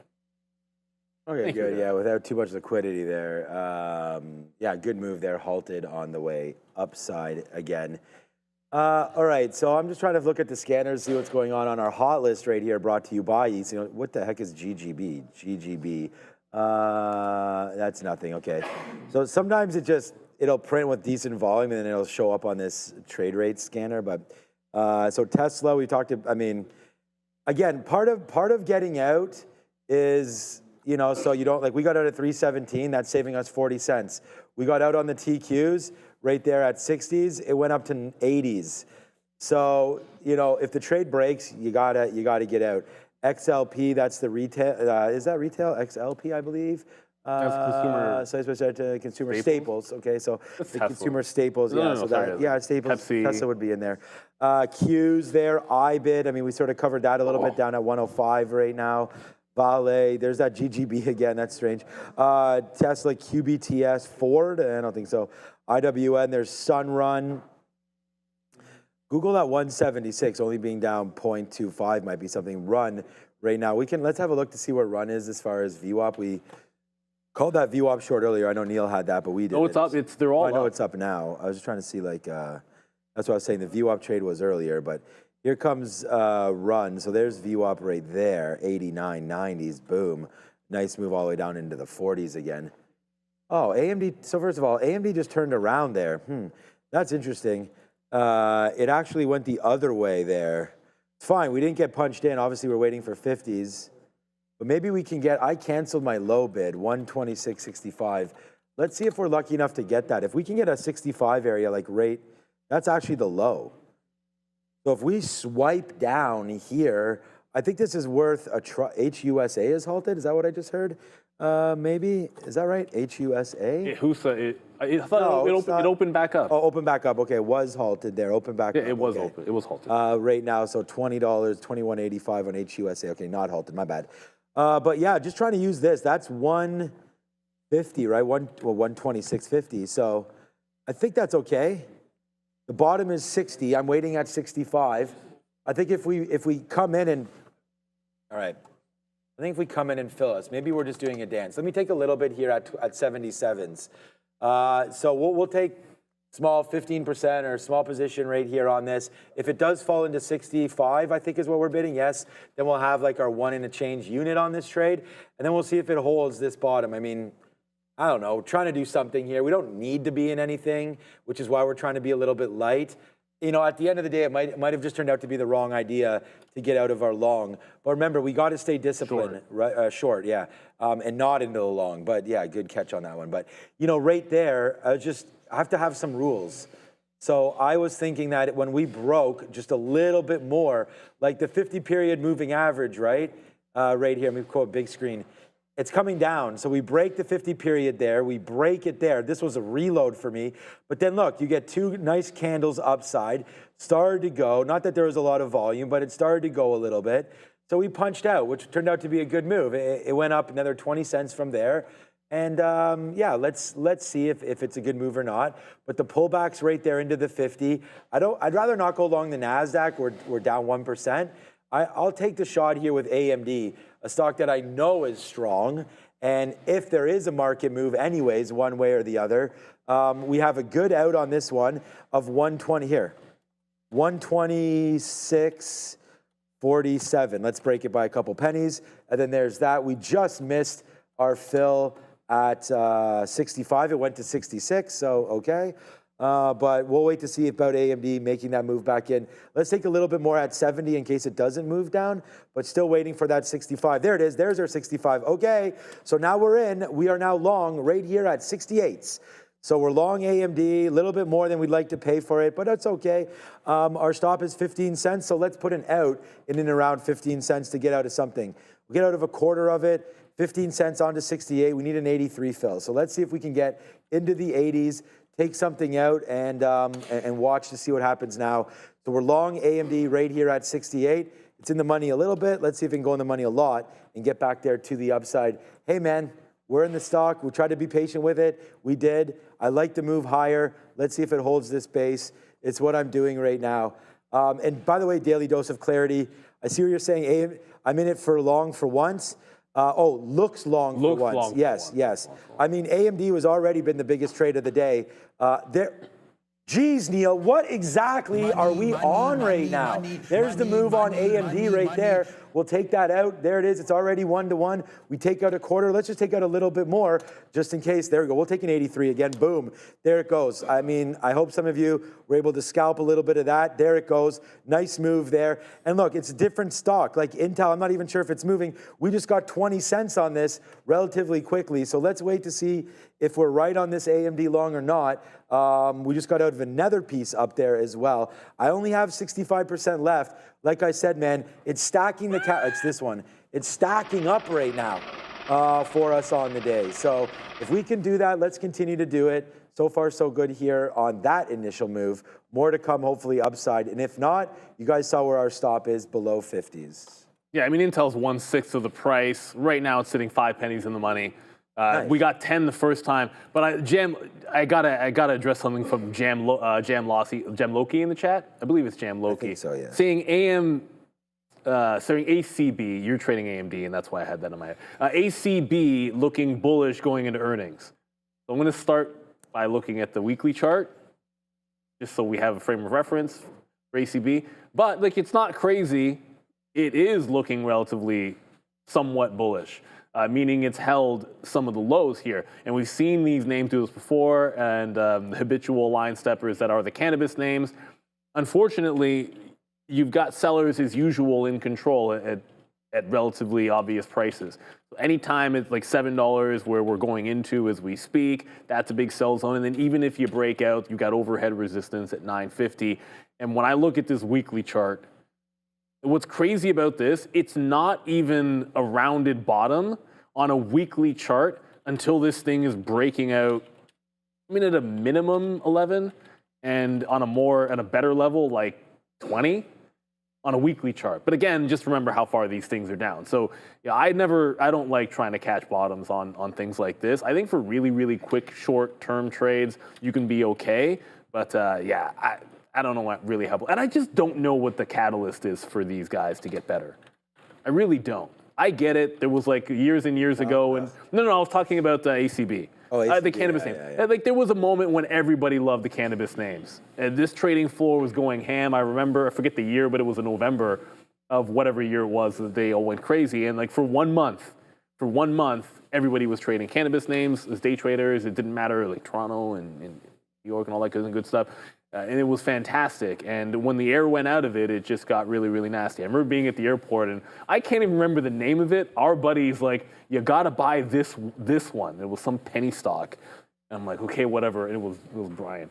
And I'm like, whatever, I'll put a little bit into it. And all I remember was, bought it, saw it rally, was like, oh, this is fantastic, sold nothing. And next thing you know, I was getting stopped out. I gave myself like 25% or something like that, so I wouldn't end up holding the bag. But believe me, I was in the money a heck of a lot more than 25%. Didn't do a damn thing about it. So I got a little mini bag hold on Cannabis. Didn't really get too involved. I'm not a huge fan.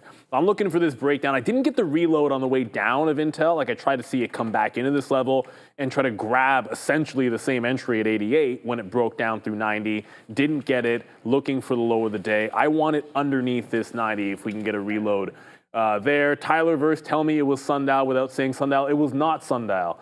If I had ever owned Sundial in my personal account, I would have told you guys by now. You know, and for anyone that doesn't know the joke, back when these things were doing some volume, and especially after COVID, when some of these were running around more, Sundial was a really good stock to trade sometimes. And yeah, I would always harp on that because it was like the weed mullen, effectively. No cannabis stock diluted more than Sundial. Not even close. They burn their shareholders so bad. Pun intended. I still have like 5 cannabis names. I'm down 99% on all of them. So welcome to the jungle. Yeah, so I got out at some profit, but I lost an education on that. So, you know, it is what it is. Yeah, let's hit the weed. We have the other one. Nah. Let's hit the weed Batman, man. It's the best one. It's literally the best one we have. Right there. I think I told you many moons ago that the best thing for me to do would just be to roll up those stock certificates and light them on fire. But yeah, so right now, ACB, I think is probably the worst one. But anyways, that's Aurora Cannabis. All right, man. Thank you, Rivian Millionaire, man. I know you guys can see these trades. There goes AMD. Nice move to the upside, 30 cents now, starting to go. You know, we have it. I'm now out of half, and we'll see if we can go back there to the upside right now as we continue to go higher. Like I was saying to you guys before, some people asking in the chat if we're green or red. I just said just tag us and we'll tell you. So if you want to know, that's what we're good for. We try to be as transparent as possible. I even heard Joe and Sharif talking about that on the Midday show, man. We're hosts, we're traders, we're all of that. There it is, 126.97. I'm actually at 99 for another piece right here. Because remember, I explained this trade. We're now 2-1. We told you it was 15 cents. So this is why I'm saying to you, it doesn't matter the amount of shares that either one of us puts on. I told you our stop on this is, you saw me put it in. It was 126.47. So 20 cents worth of a hit, 35 cents in the money. We're looking to take a little bit more. So there we go, man. Now I love the trade. I ain't always green, my guy. That's for sure. But you know, today, yes. So, but there it is. AMD, nice move there to the upside. We're trying to get some more out at 99. And, you know, part of me trading, like I said, I've been around here for 25 years, is like I get nervous now. See, like I just put a 93 and there we go. We take a 93 now because what if I don't get 99 and then I feel like I waited this long? And it's not even that long. It's 10 minutes. But, you know, you wait for the trade. It comes to your level and doesn't hit. So many times I've seen it just kind of flush. And it's like, oh, no, like I just had said money, then said money is gone. I have to disagree with something. In the afternoon, 10 minutes is not the same as 10 minutes in the morning. Like 10 minutes is longer in the afternoon for a day trader because in the morning you don't have a time for the move that it has to work. If it doesn't go in the first 10 minutes at 9:45 and then but it doesn't go against you, you can hold it for 2-3 hours and it's fine. Oh, yeah, but at this time of day, if it doesn't go at 3:15, if it doesn't go in the first 10 minutes, I do start thinking differently about it because we have to worry about 4 o'clock. Right, if you get closer to 4, yeah. That's all. That's or 3:50 because of the imbalances. That's all I'm getting at. Like 10 minutes isn't a big deal. It's just like at this time of day. At this time of day, I think it matters. Like I'm not going to have a $10 winner on Tesla if I enter it now. But you already saw me take one today, and I entered it earlier, right? So. By the way, Palantir did break that 138, so I got it, and I have 11s. My stop is right in here. This prior high is about 85, so I'm underneath that level. And first target is right under this prior resistance at 138. 128. What's trading at that price? Why I would have just said that. Anyways, doesn't matter. The prior low where it broke down, we're 138.30. We're in. I still have my bid to try to get out of Intel, and I'm inclined to. There's still time. I mean, I guess Micron doesn't want to go up. There's still time for Micron to come back into 121 and become a fade. It's not moving anymore. And if it's not moving anymore, then you got to be able to just walk away. Don't walk away if it is working for you. Shout out to Jade, one of my favorite songs. But do walk away if it's not moving. So 1-to-1, we'll try to get the first out here on Palantir and then see if we can't get back up to 139. Adara? Just be aware here. This came out, I think, probably like 20 minutes ago. We're seeing more reports about that JP Morgan deposit token that they're piloting. It's called JPMD. It's going to be on Coinbase's Base blockchain, and that'll actually be JP Morgan's first public blockchain launch. We know that CEO Jamie Dimon has not been historically a huge fan of crypto. Apparently, this token will represent dollar deposits, and it'll initially be used by institutional clients. And unlike normal stablecoins or traditional stablecoins here, JPMD could apparently eventually bear interest and be FDIC insured. So JPM and COIN on watch as we get more reported details on the company's, deposit token here. Back to you. All right, so I'm glad Neil nailed that Palantir. Remember, we talked about that 138 as well. Good trade right there, breaking through the 200 period moving average. So good little look there on PLTR. Let's wait to see where that one goes. Little bit of a fade happening right here on, let's talk about, you said something about Jay-Z. I got a song right now, Song Cry in my ear right now by Jay-Z. So that's, this is a great tune right there. That's a big and we're making that, I don't know if the market's going to cry or not, but we are trying to turn around a little bit right now, right into there. 21,750. We were unable to get through that little level there. It was the high since, it's only since 2 o'clock, but right there, we did not remake that new high, did not take it out. So, potential look here for not PLTR, oh my God, for the market and the TQQs. I'm gonna take out another piece here, like I said, on this, and there we go, we get a 93. So we take out some more on AMD, just small 28, 30-cent win on that, and we're just getting lighter and lighter as the day's wrapping up. The one name was Roblox. Like, I still can't, I was watching some YouTubes about Grow Garden because that's all my daughter seems to watch. And it's like this game and what's been happening with Roblox, like it's easy to download, it's easy to play, it plays on every machine. It's just a software. People build the games for them. It's a money-making machine, I feel like, Roblox. I don't even know what their EPS is or anything like that. But, we're still long from this pre-summer, like down into here. Like we were talking about this name February, March last summer. So it's like right about, not even about this time, even earlier. So I'm still long like $34, $35 on this thing. And my whole play was, I remember talking about it, I don't know if it was JC Peretz or who it was on the show at the time. Maybe it was Michael Noss too, but playing it into summer, thinking that kids are just going to be on this 24/7. But the extension has really happened now, breaking from the 200 period moving average right here at 50, ripping up to 102 right now. Doesn't seem like anything wants to stop Roblox right now.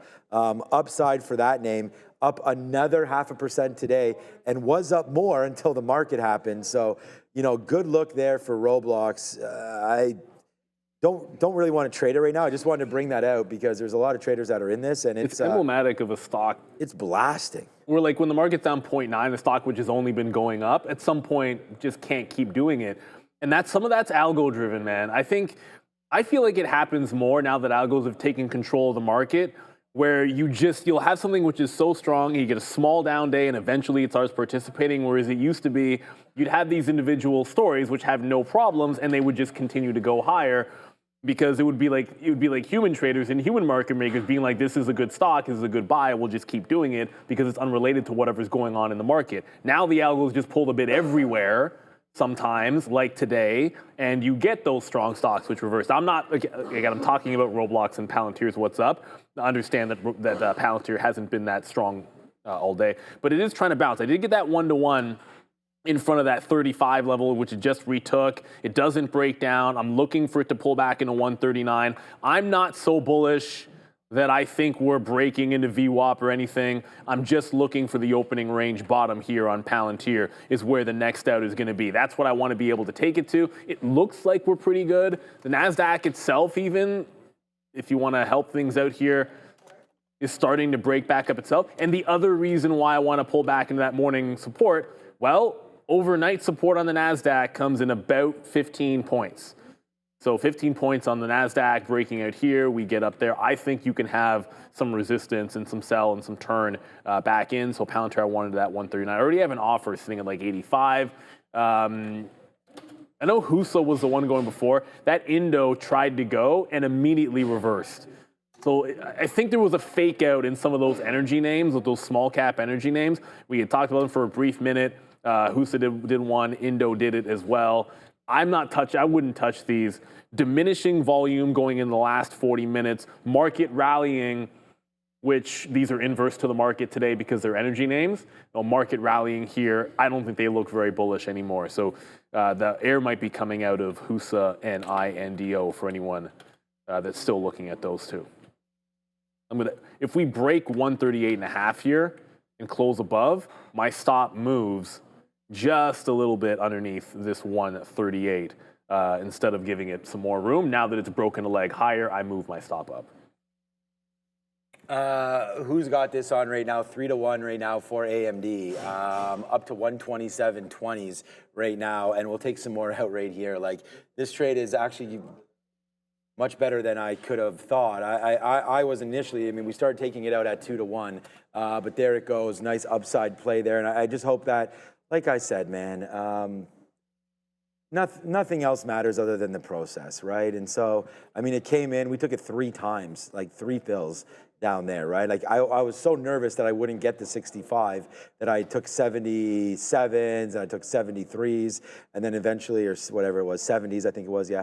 And then we got our 65 and then blast off there to the upside. So, a decent look there on this one as we get higher and higher here, and pretty enjoyable afternoon trading for me. So we've just been sort of doing that. We can have a look quickly at Robinhood right here just to see what's going on, to look at a different kind of a name going through right now. So still down 2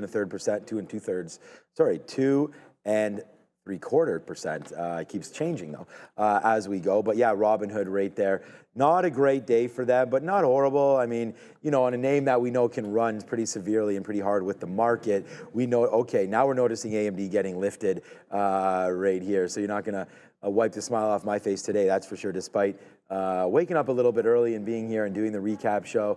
And then I got to get over and have a good night tonight. But tomorrow we're here, and then we're not here on Thursday, as we have Juneteenth coming through. So all the U.S. markets closed on Juneteenth. So we are not here on Thursday, but we'll be here tomorrow for sure. And then Friday, I'm gone in the afternoon. Obi will be taking over for me Friday afternoon. And that's got to be baseball. No, we're going to Cirque du Soleil. Oh, never mind. Yeah. No, I always assume that it's baseball on a Friday. Yeah, but you didn't. I have a couple weeks coming off where we travel for baseball. Oh, I know.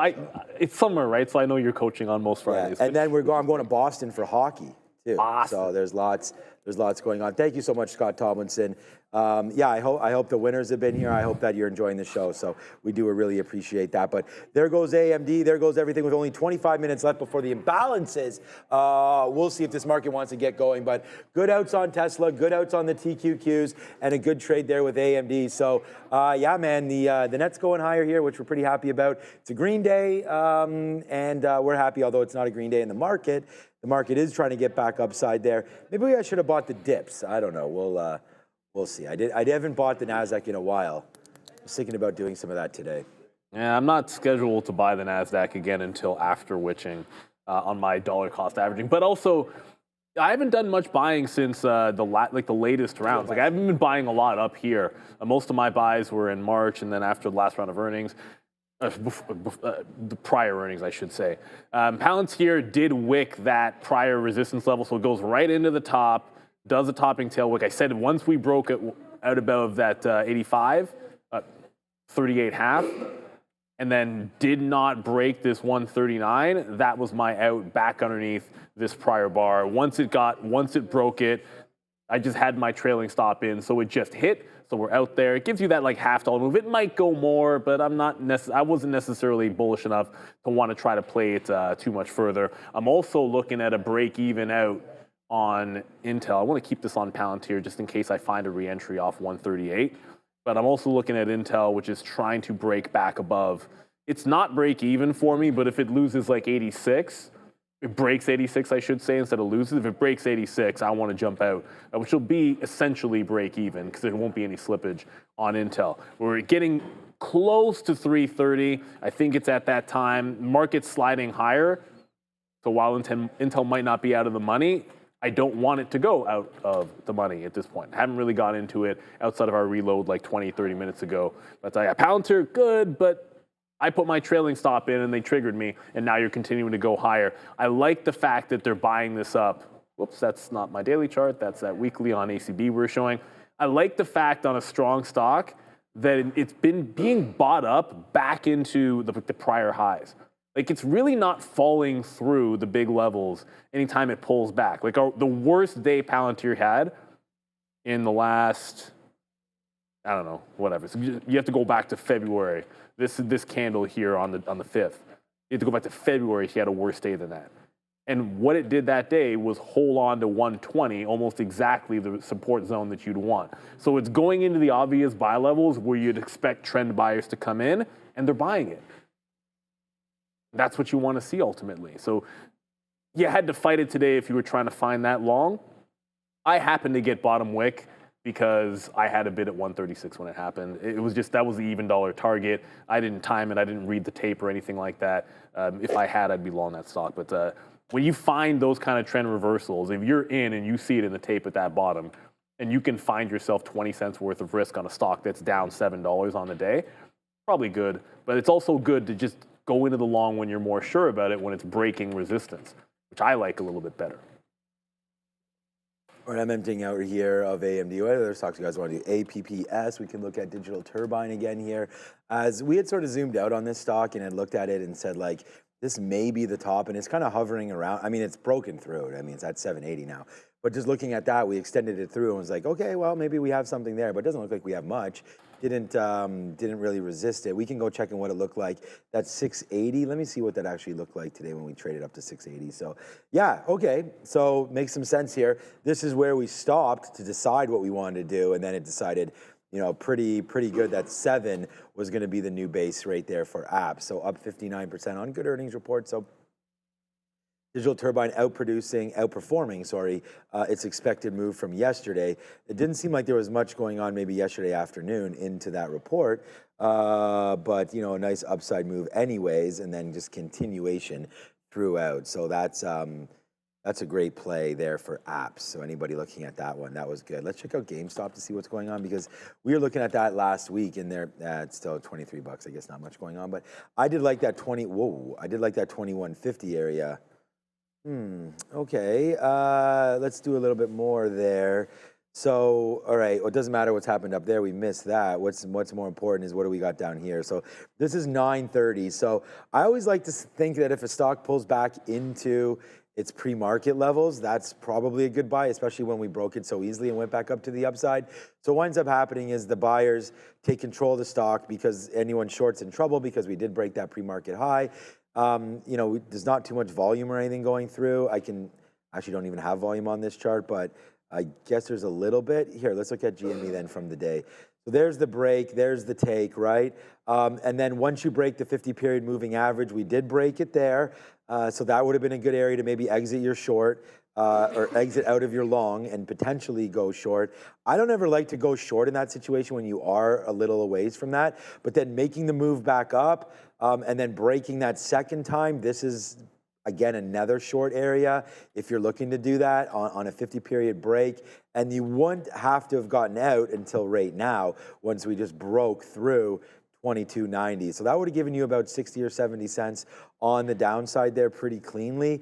And look where we stopped. We kind of stopped right there near the pre-market lows. So what I was getting at is that the buyers go in control here until it breaks those levels. You could see some volume picked up a little bit at that time. Then as we were going back up to the highs, you get very much no volume back up to the highs again. Then on this break, you can see then the volume picks up again. And it's very small. I mean, maybe if I zoom in, you'll be able, yeah. It's still not that much, but that's when the volume starts to pick up again back there to the downside, and then boom, there it goes. So I would watch out. It's not too interesting to me. There's only 20 minutes left, as Neil had talked about before. We don't have all afternoon to get out of these trades, but for GameStop, maybe worth a shot. We're under 23, so that's not great. But what about if we break again right here, 23.15, break the 200-period moving average, and then get that gone? So I think that if we can do that, there might be a trade right there for anybody interested. So I would say that that's something for GameStop. Down 1.24%, looking for a break above this 23.20 area to get long. Doesn't really look like it's in the cards for that, though. So that would be a trade there for GameStop. Oh, yeah, then SMR. Remember what I said to you guys before? We got some out at, was it 30? No, I think it was 40. 36s. Yeah, no. But the price was, I got out at like 36.50 or so. Then I got out at 41.70, and I was like, oh man, because when we got out at 41.70, right into here, it had 2 more days where it started ticking higher. And I was like, oh, that's too bad, because we liked that trade, and unfortunately, we wanted to take some profits on that. But if you take a 36 and a 41, kind of like a 38, 39, and that's where we are right now. So SMR looking to break back down. I think the best days are in front of them, but temporarily behind them. I don't, we're getting all these things happening in Iran. That and should show you the importance of nuclear. I mean, they're going after the nuclear assets over there. So to me, there might be a look there of why this sort of spiked up. But it's just, remember, these still aren't making any money. This was $7 or $8 last year when we sort of bought that thing. We bought it at 11. So I think that this is a little interesting up there. I would watch out for this move coming back in. I think SMR, what day is it? The 17th right now? Next Friday, it's a $30 stock, maybe, for SMR. So I'm pretty short bias on that. So we'll wait to see where SMR goes, but I think its real home is at least down into here, if not lower, there for SMR. So I kind of feel the same about all the space, but I'm just looking about SMR. Right I only said the 40s that day because I know I sold the same afternoon. I missed 11 o'clock.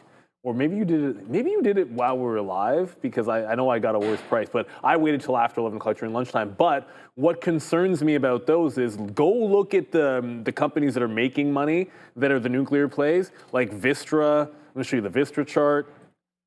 I'll show you the GE Vernova chart. Like they're also topping out. And don't get me wrong, they're bullish charts, but they're topping out. And if they're running into resistance, and you're also pulling back on the crazy runner names, one of the first things I thought was, hey, I own GE Verona, maybe I'll sell and then put that money back to work buying the more structured name in the space. Well, I'm not buying up here. I'm waiting for a pullback on this. Where's the? Oh, you know what? There he goes. I had to zoom out a little bit more so you could see the 200-period moving average. I'm like, where's my 200-period moving average? This thing is 25%. It's actually more than that. You're actually almost 30% from the 200-period moving average on GE Vernova. And to the 50-period moving average, you're talking about a good, 14%, just kind of doing quick math in my head. If I'm wrong, whatever, it's close enough. But you can see you're really extended away. So my first thought was, hey, I can probably get that money back into one of these names that I like, which happens to be this. And it's nowhere close to where I'd want to buy it. So I actually want these to come back in for an entry because I still like the theme long term. I just want to be buying some dips. And just to reiterate, if you like something and you want to be adding to it, buy that 200-period moving average. Can't say that enough. On the long term anyways. All right. We'll go. All right. So I just saw in the chat there, we were talking about uranium a little bit there. So some ideas were NUKZ. Shout out to Scott Tomlinson there.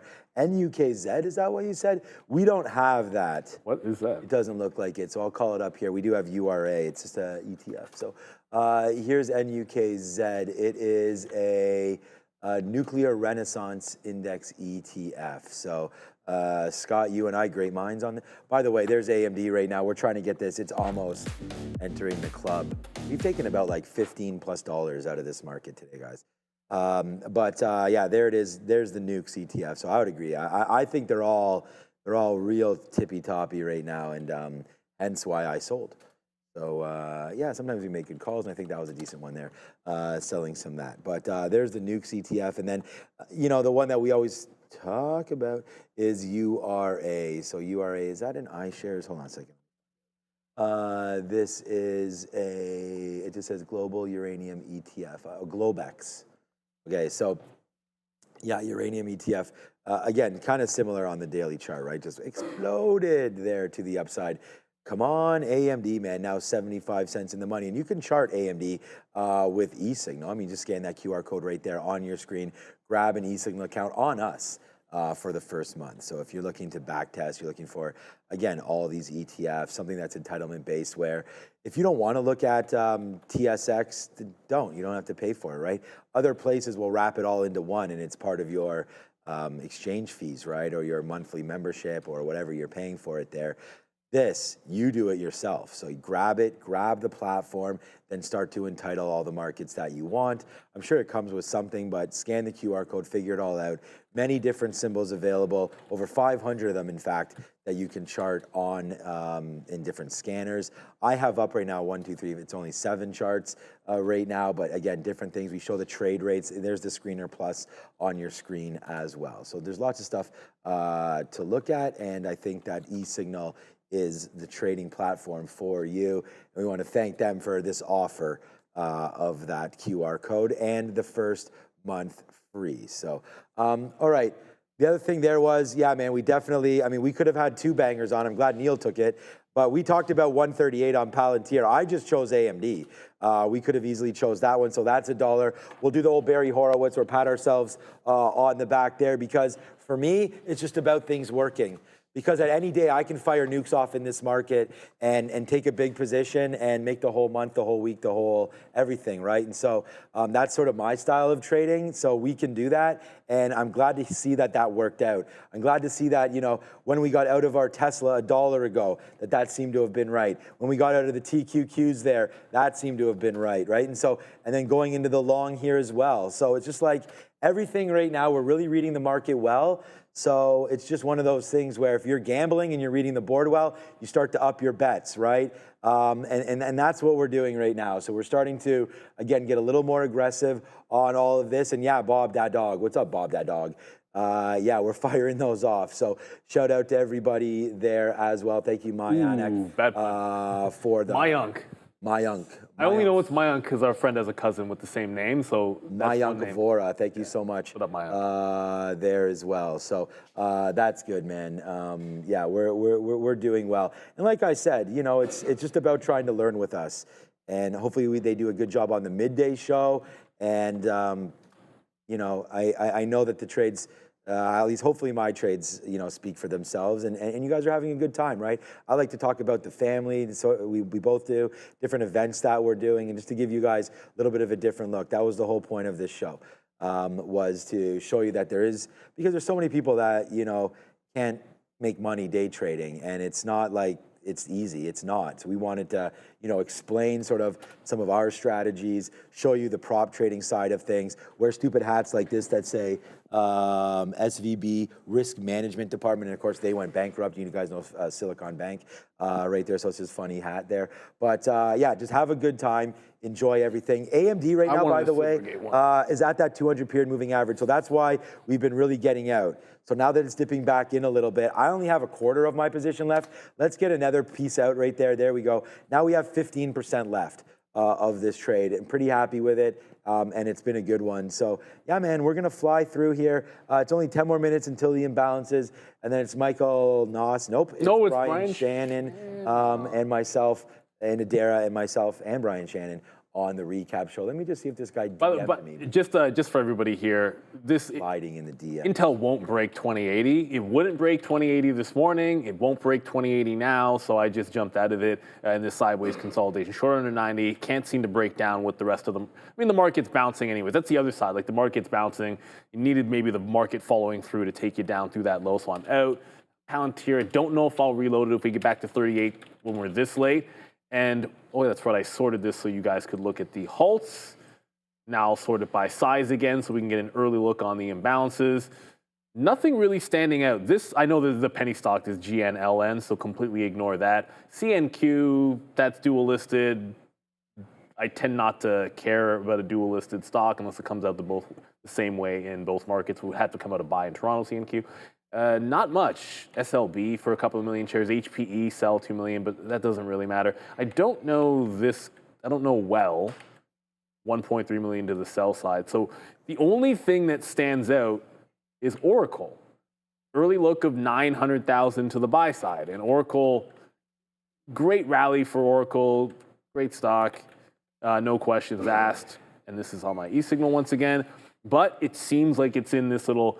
We're having a pullback after we just rammed $40 on $45 on that one move after earnings. And I'm still just waiting around. I think the trade comes back in when it pulls back into the prior high, which is 196. I think 195 to 200 is going to be the zone. So maybe that's a Friday thing. I mean, it's perfect if it's a Friday because then you get options expiration. But I think Oracle is pulling back into that buy level. It's the kind of thing I'll set an alert for. Just be ready when it makes that technical move, like Oracle, but until it shows that it can bounce, it's a couple of days of weakness. And I know the market's weak, but this was turning around heavily well before the market was turning around, and all the strong stocks were turning around late. Like, this turned around early in the day when this lost VWAP. So it's been distinctly different, and there's nothing bad. It's a healthy sell-off, I think, in terms of Oracle as we speak, but 195 to 200 would be that buy zone. Just going to double check back in on Palantir, see if it's, the volume's the volume at this point. It doesn't really matter. It's still slightly on that upward trend. I kind of hopped out early on it, but it's pretty much just slightly above where we got out. Don't know if we get one more chance for a dip and rip off that 138. It's probably too late in the day to try to buy a dip in front of the imbalances on a day where the market's been selling off. That ship might have sailed. So we took our one shot at it. And a lot of times, a flip price, I can like it both ways and not just once. And that key price that we're looking over under on, like get out over, get in under, get in over, was right in here in that 138 void.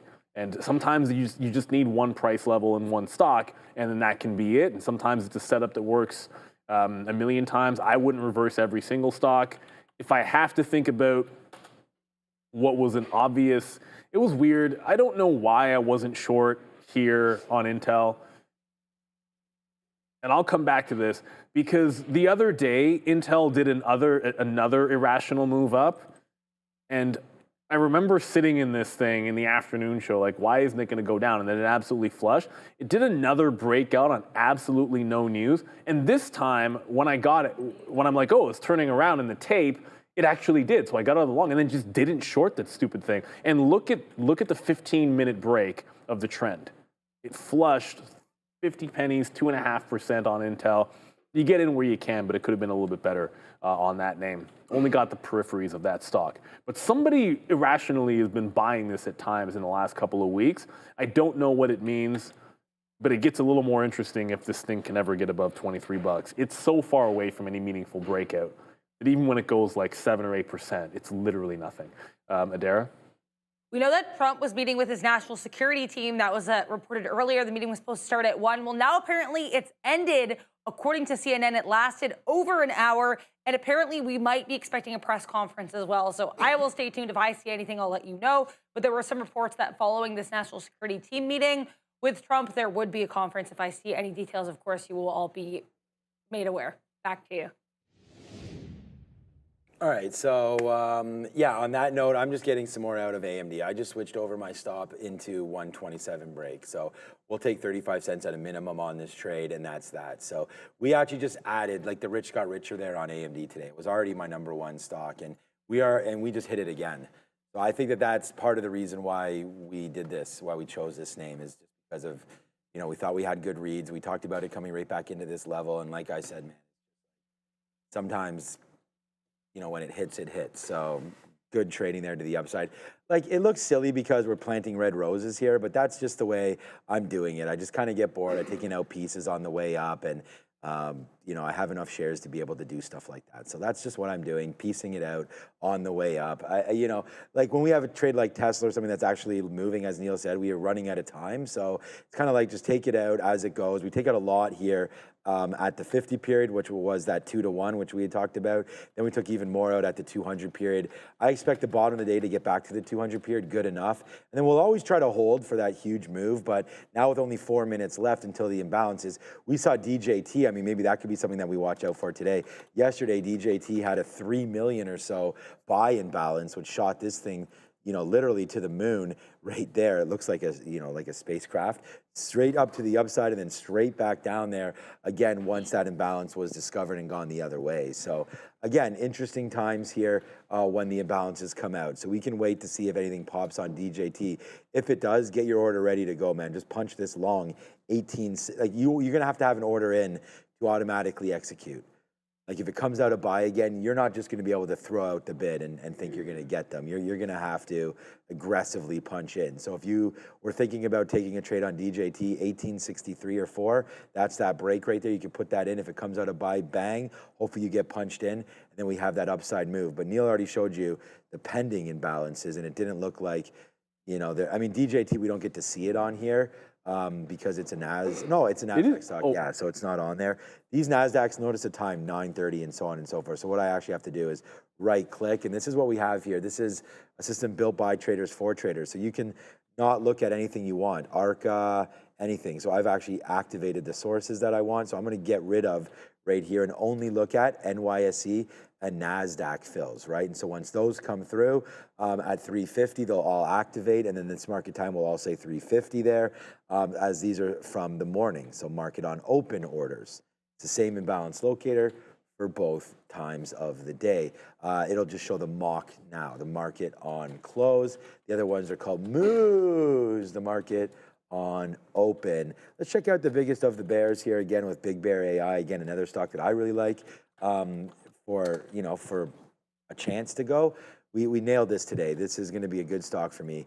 We put it on the sticky note at 415. Thankfully, it broke right away early, right there. So there's the 415, the break, and we took it instantly, came into the account. Boosh, nice upside play there on BBAI. And the fade out, we get stopped out there at 413. So a 2-cent hit on our last 10%, even less than 10%. And then now you're back in sub 4, but we just bounced off $4. So, yep. So we just found out that in our ear too, as Adair just repeated. Trump's meeting has now ended. So we'll wait to see again if there's any sort of a conference call about this. With only 10 minutes left, it's not going to be an actionable call for me. But we'll have it on the recap show with Brian Shannon, myself, and Adara. Here goes AMD. Let's just hold the rest. So this is that move now that we're waiting for. We'll put an offer here at 45 in case we get it again. I mean, those are our best outs. So if we can get something upside, we'll take it. Only a minute and a half left until we see exactly. Actually, I'm already at 45. So I'll cancel my first one, keep that one. And then we'll see if we get an upside move here in case, here it goes, in case it is a buy imbalance. Maybe we get something ridiculous and really top out our day. So yeah, so far so good. There we go. What's up, Tia? Thank you so much for the cheering on. But right now, I let God take the wheel with these imbalances, and we'll see what winds up happening. Jesus take the wheel. Yeah, both of them. Right there, Jesus himself as well. So we'll see if this can get back up to the upside. He can hit a curveball. 127, if he can hit a curveball. I think he can. It's like my son asks me a question. You know, he goes, "Oh, you know, if Jesus can do anything he wants, then can he make a rock heavy enough that he can't lift it?" That's one of the oldest philosophies. Yeah, exactly. I'm just like, I don't know, man. Ask somebody else. So there we go right now. If you want to ask me about Palantir, fine. But here we go, man. With only 20 seconds left, we are now going to wait for the imbalances. So they're all going to show up, and then we will wait to see what winds up happening right now. So there it goes. We're waiting for this top side. 8, 7, 6. It's big time count. This countdown is actually more important than the close. 3, 2, 1. There it goes. The imbalances are now out. And yeah, buddy, there's a nice little face slapper as we get that right there on AMD, man. Hey, we're in the building today. There's NVIDIA with a nice buy. That's starting to go back up to the upside. Intel's a buy. Looks like we got some decent buy side opportunities right now in the market, but nothing's really rallying. NVIDIA did move for us, and AMD did move for us. So we were able to get out of some of those trades. So yeah, man, so far so good here as we get ready to close out the show. Great show. Again, big positive day, and happy to do that. So yeah, man, all is well over here. Yeah, great look. It's a great trade on AMD. I didn't see it on the locator either. I saw a spike in a bunch of things, but they didn't show up there. The overall number, here we go from there. We just got 450 million to buy for the market. It's not that big. The Nasdaq 490 to buy. The Dow 150. The Mag 7 250. So really, it's just NVIDIA and nothing else. Right. Yeah, kind of a little bit disappointing. I did see for a minute Palantir spiked up. It was like 30 cents to the upside. That's the book that I had up. It went exactly to 139, and it was a hell offer at 139. So I was gonna have that level marked off anyways tomorrow because it was like this opening range low, and then where it failed in the afternoon, and then failed in the other long that I had. Like both longs I've had in Palantir both failed at 139, and in the morning that was support. So I think that's a pretty key level that we work into. I answered in the chat, but I'll say this again. Someone's asked if we only day trade on this show. 100% true. Every trade that you see here is a day trade. If you ever, we'll answer questions about the personal account and in this and buying and selling here and there, but we'll always try to tell you that that's in a personal account or like a swing account. And if that's ever not clear, then just please ask. But the general assumption is if I'm talking about something in a long term for a swing, well, I bought it off the 200 period moving average and this is my target. And obviously, like Tesla, if I'm holding my last third of my recent swing in Tesla, obviously it's not getting to $380 today, so that's not a day trade. But you can always ask for clarification, because I know for myself sometimes, I won't always specify that. If I'm looking at the daily and speaking on those terms, I'll assume that it's obvious. But Mayank asking about UNH, oddly enough, UNH did not have a bad day today. But it's exactly the same as what I've been saying all week for anyone that bought the recent dips in here. It is just a very, very slow and boring grind since cratering on the 15th. Right? So your cratering move, and now you're just very slowly grinding. I don't think there's anything exciting till it gets past this 327 level. It's just for slowly grinding to a breakout. And then once you can break out here, then I think you get more exciting going into that 380 level. So I'm not even remotely interested in UNHs for entries or longs or breakouts or anything momentum-wise like it was a few weeks ago until we can break out that 326, 327 level. Unfortunately, it just seems like that's the case. So Palantir, nothing really happening. Unfortunately, couldn't break through that 139. I don't see myself in anything else at this point. That was the one stock that you could have broken and continued, or you could have dipped back into 138 when there was still time to get into it. Just one more name that I wanted to get to because I didn't trade it this afternoon, and that's Apple. So ultimately, Apple. To be down on Apple for me, when it's set up for the short, I don't love it because I like this one to the south side, but it won't dissuade me from coming in tomorrow and still looking short Apple. It's a pretty clean downtrend. It's just a matter of getting the executions right. Ultimately, we know it's going down. I can see it's going down. It confirmed everything that we wanted, just didn't execute right here today. But I'll jump right back in and looking for the shorts tomorrow in Apple, as that's about to break the low of the day as well. Adara? This part of the show is brought to you by our friends at Trade the Pool. We get a behind-the-scenes look at Trade the Pool. The dashboard tracks your progress in real time, stats, profits, and more. You can break down every trade, see your entry, exit, and how it played out on the chart.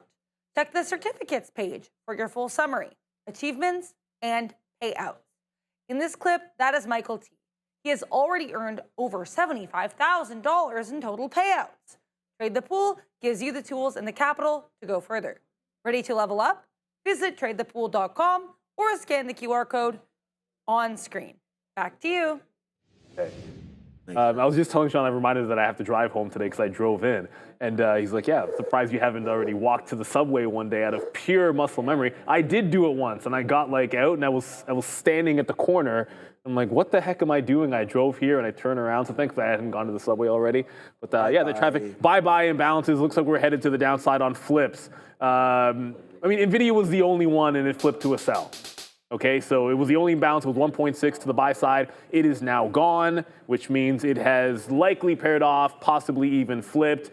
And yeah, the market's really starting to come back in. Although Apple did nothing, Palantir just dipped into 138.40. Shout out to you, Jojo. Reddit for the long-term account. Thank you for the super chat in there. I don't know if you just bought it. I'm not a Reddit person. I'm not really buying that in my long-term account, but certainly, if you like it and you get an opportunity to buy a discount, go for it. I know Reddit had a big-time dip earlier on today, but shout out to you, Jojo. Appreciate that super chat. Good luck. $100. We appreciate all the super chats. That's a big one in there. Hope you enjoy the show, and good luck with that Reddit. Yeah, for $100, I'll look at it for you.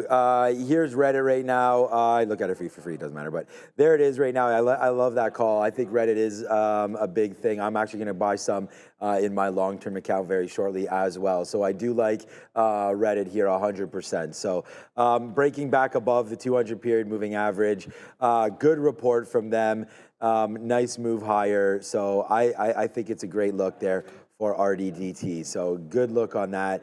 You know, we already heard from I don't know if it was not XAI, but whatever it was, Gemini or one of them, that most of their responses right now, not most, but many of their responses coming from Reddit. And I think that there's still a lot more ad space to go on Reddit. It's relatively new to Europe and things like that. They have a lot of US businesses. Once this thing expands, I think Reddit is a winner for the long term. Congratulations. I think you got a good one there in RDDT. I really do. I know the valuation is quite enormous, but you know, Palantir's valuation wasn't that great at $9 either.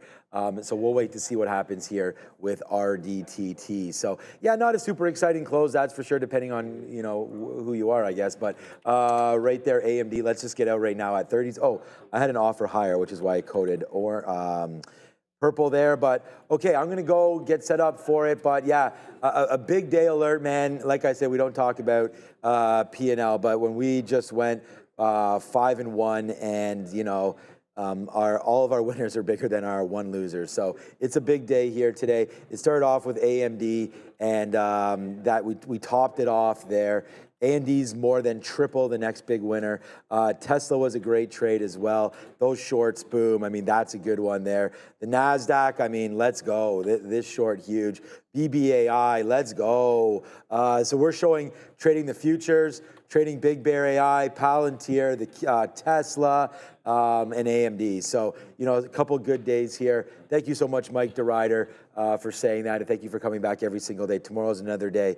All right, I'm going to go get set up over there. I'm going to log out of here, and then we'll see you guys tomorrow, and then we're off on Thursday, and we'll go from there. So, all right. 18th, good luck. Yeah, man. And have an exciting aftermarket show. Always fun with Brian Shannon and Adara.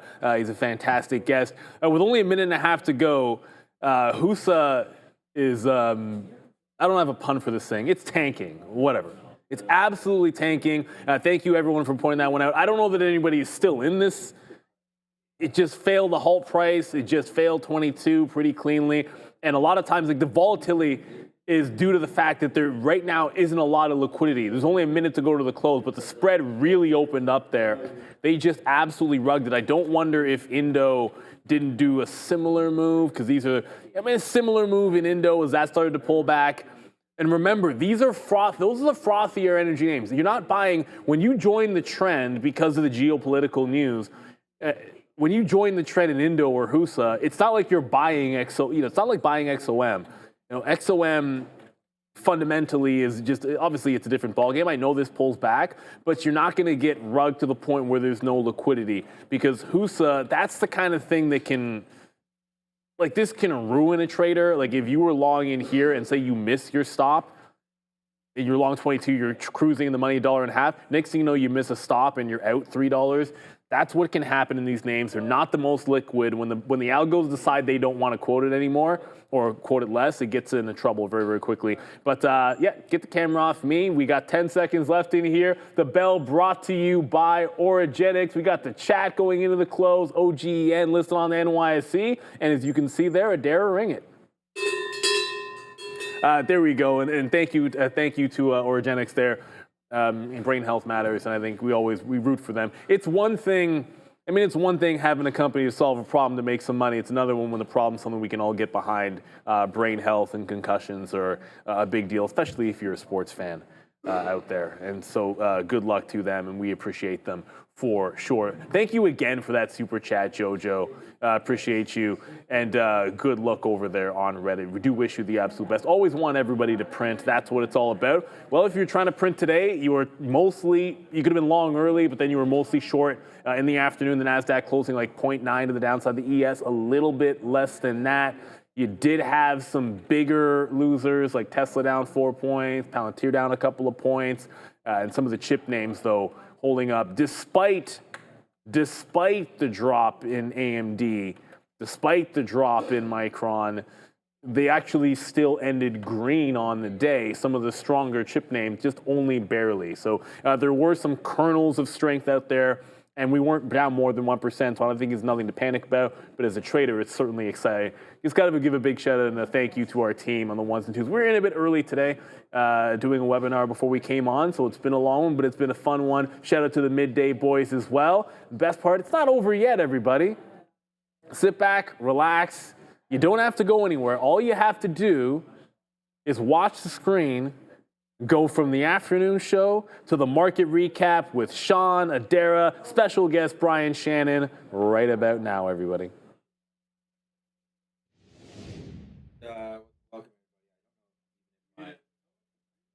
Yes, I'm muted. There we go. What's up, everybody? Thank you for joining us here on the recap show, Lazy Boy Reports. And we were just, I was just saying, I always thought growing up like that I'd have a lazy boy, and I don't. So now I feel sad. But matcha. Yeah, I got matcha. It was a tired day, as you might have been able to see on the bell. I did get some matcha. Yesterday morning I got matcha, and then somehow I dropped the cup on the way into the studio, and it all died. The cup broke. I've never seen this, it broke. This cup broke, and then I had to wipe everything. I felt like I was Cinderella. Anyways, it's all good. Thank you to our team for getting me. Did you go back? Sometimes they'll make you another one. I didn't even care enough at that point. I was so tired that I had just I feel sad everything. about that. It's all good. I mean, we got a drink now. Cheers to markets. It was a really fun day for trading. I think there's a lot of things in play, and I cannot wait to see what tomorrow holds. But today holds Lazy Boy, and maybe if you own a Lazy Boy, you can chill in that. Right now, we're expecting here revenue for Lazy Boy of $588.55 million, earnings of 93 cents per share, implied move 8.7%, Sean, not too shabby. Yeah, we'll wait to see when that comes out there. QBTS had a move there right at the end of the day there. Nice move from $15 from 3 o'clock up to $15.64 as some of the quantum names went for a little bit of a run. Was that also going upside on Rigetti? No. So QBTS, QUTM is another one there. Well, they had news this morning, I don't have anything QBTS. there. Okay, so QBTS, nice little move higher there into the close. IonQ, maybe another one to see. Yeah, so no. Okay, so we are getting reports, of course, that the U.S. is likely to join the war against Iran tonight. So that's something that's going to be interesting to watch out for as the Nasdaq got sort of wind that the U.S., President Trump and his cabinet, I guess, were meeting to discuss what the next steps were in not your war, in the sort of the Middle East tension there between, I guess it's just between Iran and Israel. But it looks like the U.S. is about to throw their hat into the ring, which is never a good thing. Well, I don't know. Who knows? Who knows what's going on? You would think the market would have got hit a little bit more than maybe we did. We were down 1.3% there on Friday. We came back yesterday with a nice upside play yesterday all day. Didn't even really give anything back. And then today, we start to give back midday as, again, more pictures start coming in and we start to find out that, tensions aren't easing at all. And now the U.S. getting ready to go. So we'll have to wait to see if the Nasdaq tomorrow can hold some of these levels. We're getting ready to have Brian on. And I remember just last week when he was on the show, I asked him about this triple top.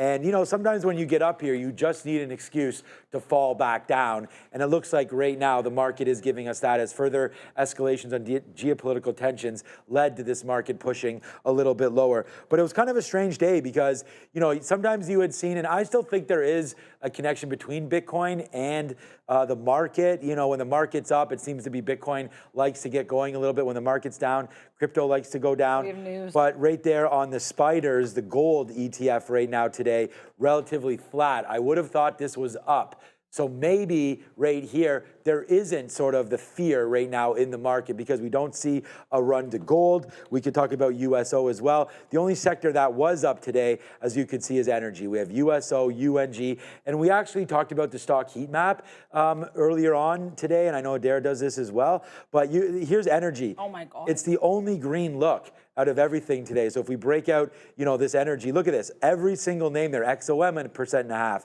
CVX 2%.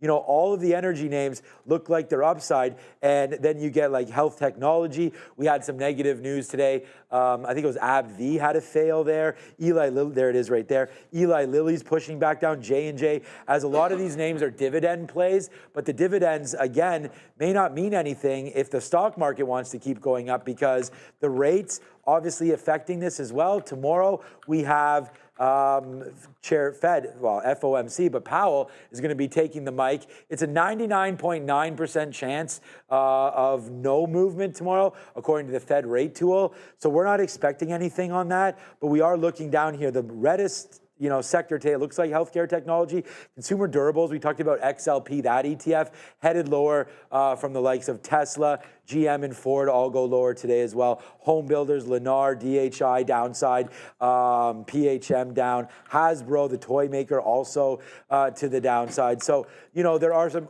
I just heard Rocky Mountain Chocolate Factory reporting right there. RCM, interesting, no. Rocky, RMC.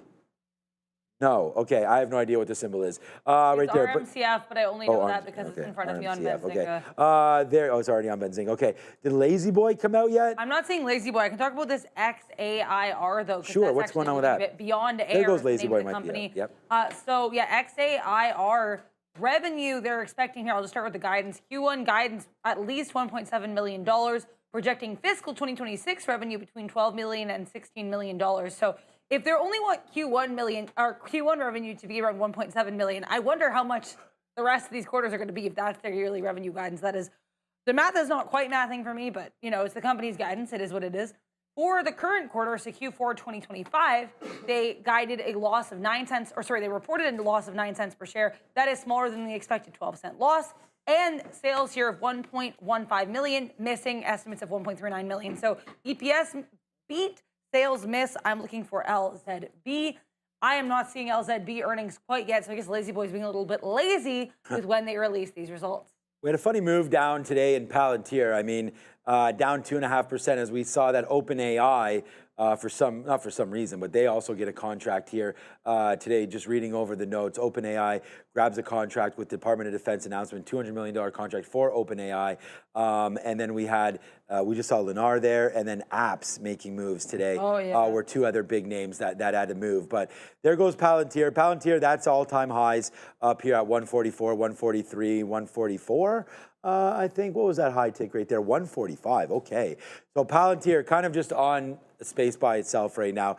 Despite it making a move down of 2%, we don't even close that gap yet. We're looking to see tomorrow, if tonight is a night where we do see more drone strikes and more, the U.S. possibly joining, I could see Palantir being a little hot tomorrow if that's what winds up happening. A nice move off of 136 back up to 139 again right now. So we'll have to wait to see if that happens. But again, don't blame anybody to be out of Palantir. Its PE is well over 100 right now as we get going. Actually, I don't even know. Do I even have the PE on here for Palantir? No, I don't. Only a short float of 2.59%. It would be on my other platform there with the PE. But Benzinga can give that to me. Hold on a second. Let me just check that right now because, there's CoreWeave. I don't even want to look at their price to earnings as well.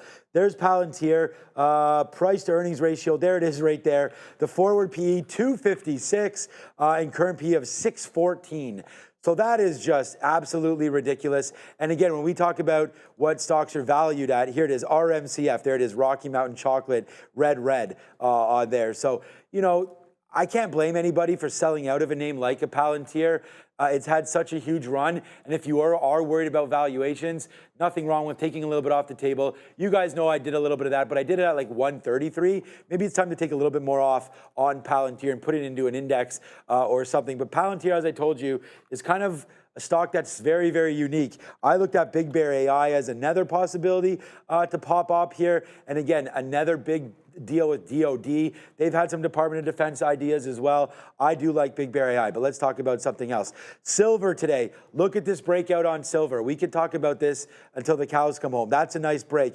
We were noted by Michael on this on a weekly chart, trying to break out there. I think I can zoom back out right here. So there's the break on the weekly. We're still looking to take that level out, $34, but we're up there right now. He noted that we kind of get the smiley face action, and this break right there was a nice one, up to 33 and change as that continues to go. Wheat is kind of a funny one. Wheat is all the way down. Now, we do know that wheat had some problems again with Russia, Ukraine, and all that talk right into here, and then it came back down, and we know Ukraine is a big exporter, same as Russia, of wheat. So that's been having a little bit of a problem. You think it might be going the other way, but wheat right now, fund down upside today, but has been going down.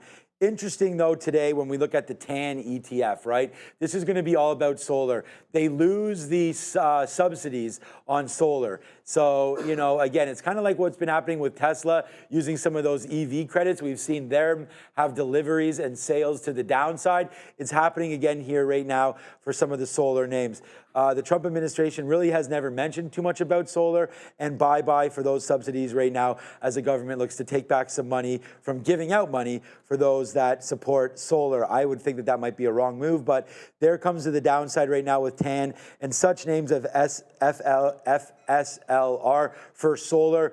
Big red candle here on the week, making moves back down. But you're kind of falling into a support area. And I said, if you're going to buy best of breed, for solar would be a good one. Solar Edge got crushed.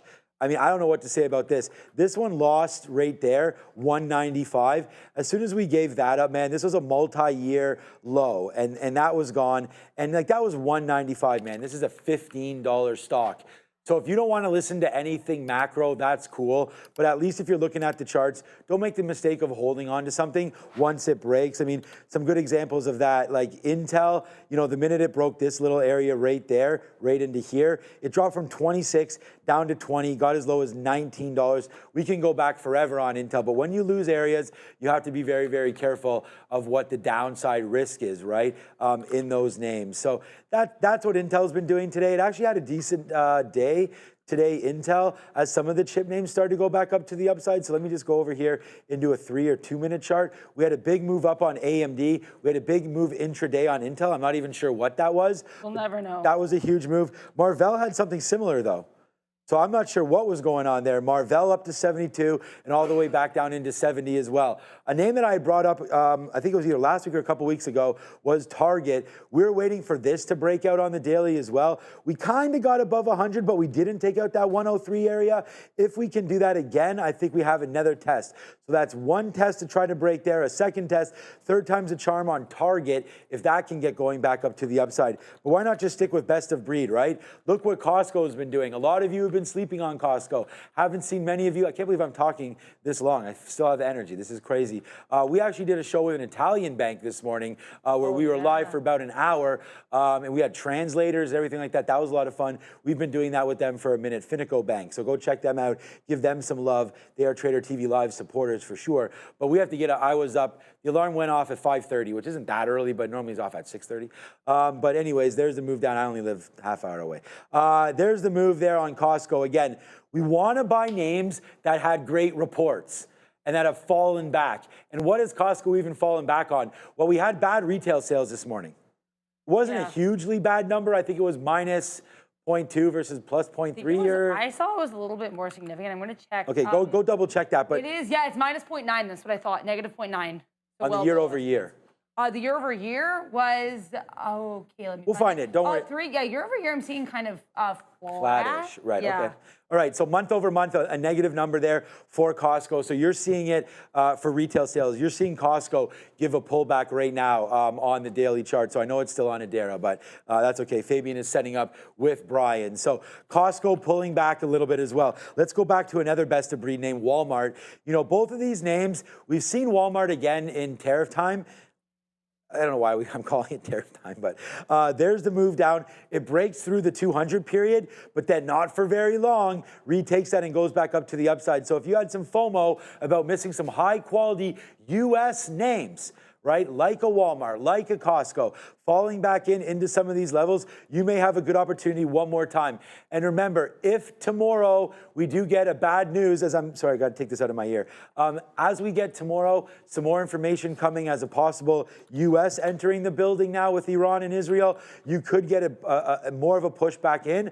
I think buying Costco in and around here at 950, I've seen some worse trades than that. So that is for sure. So there it goes, man. Smokey Love and some other chat there, they do like that idea about Costco potentially being a downside play. I see he's ready, and when he's ready, I'm ready. So let's go. It's Brian Shannon time in Trader Talk.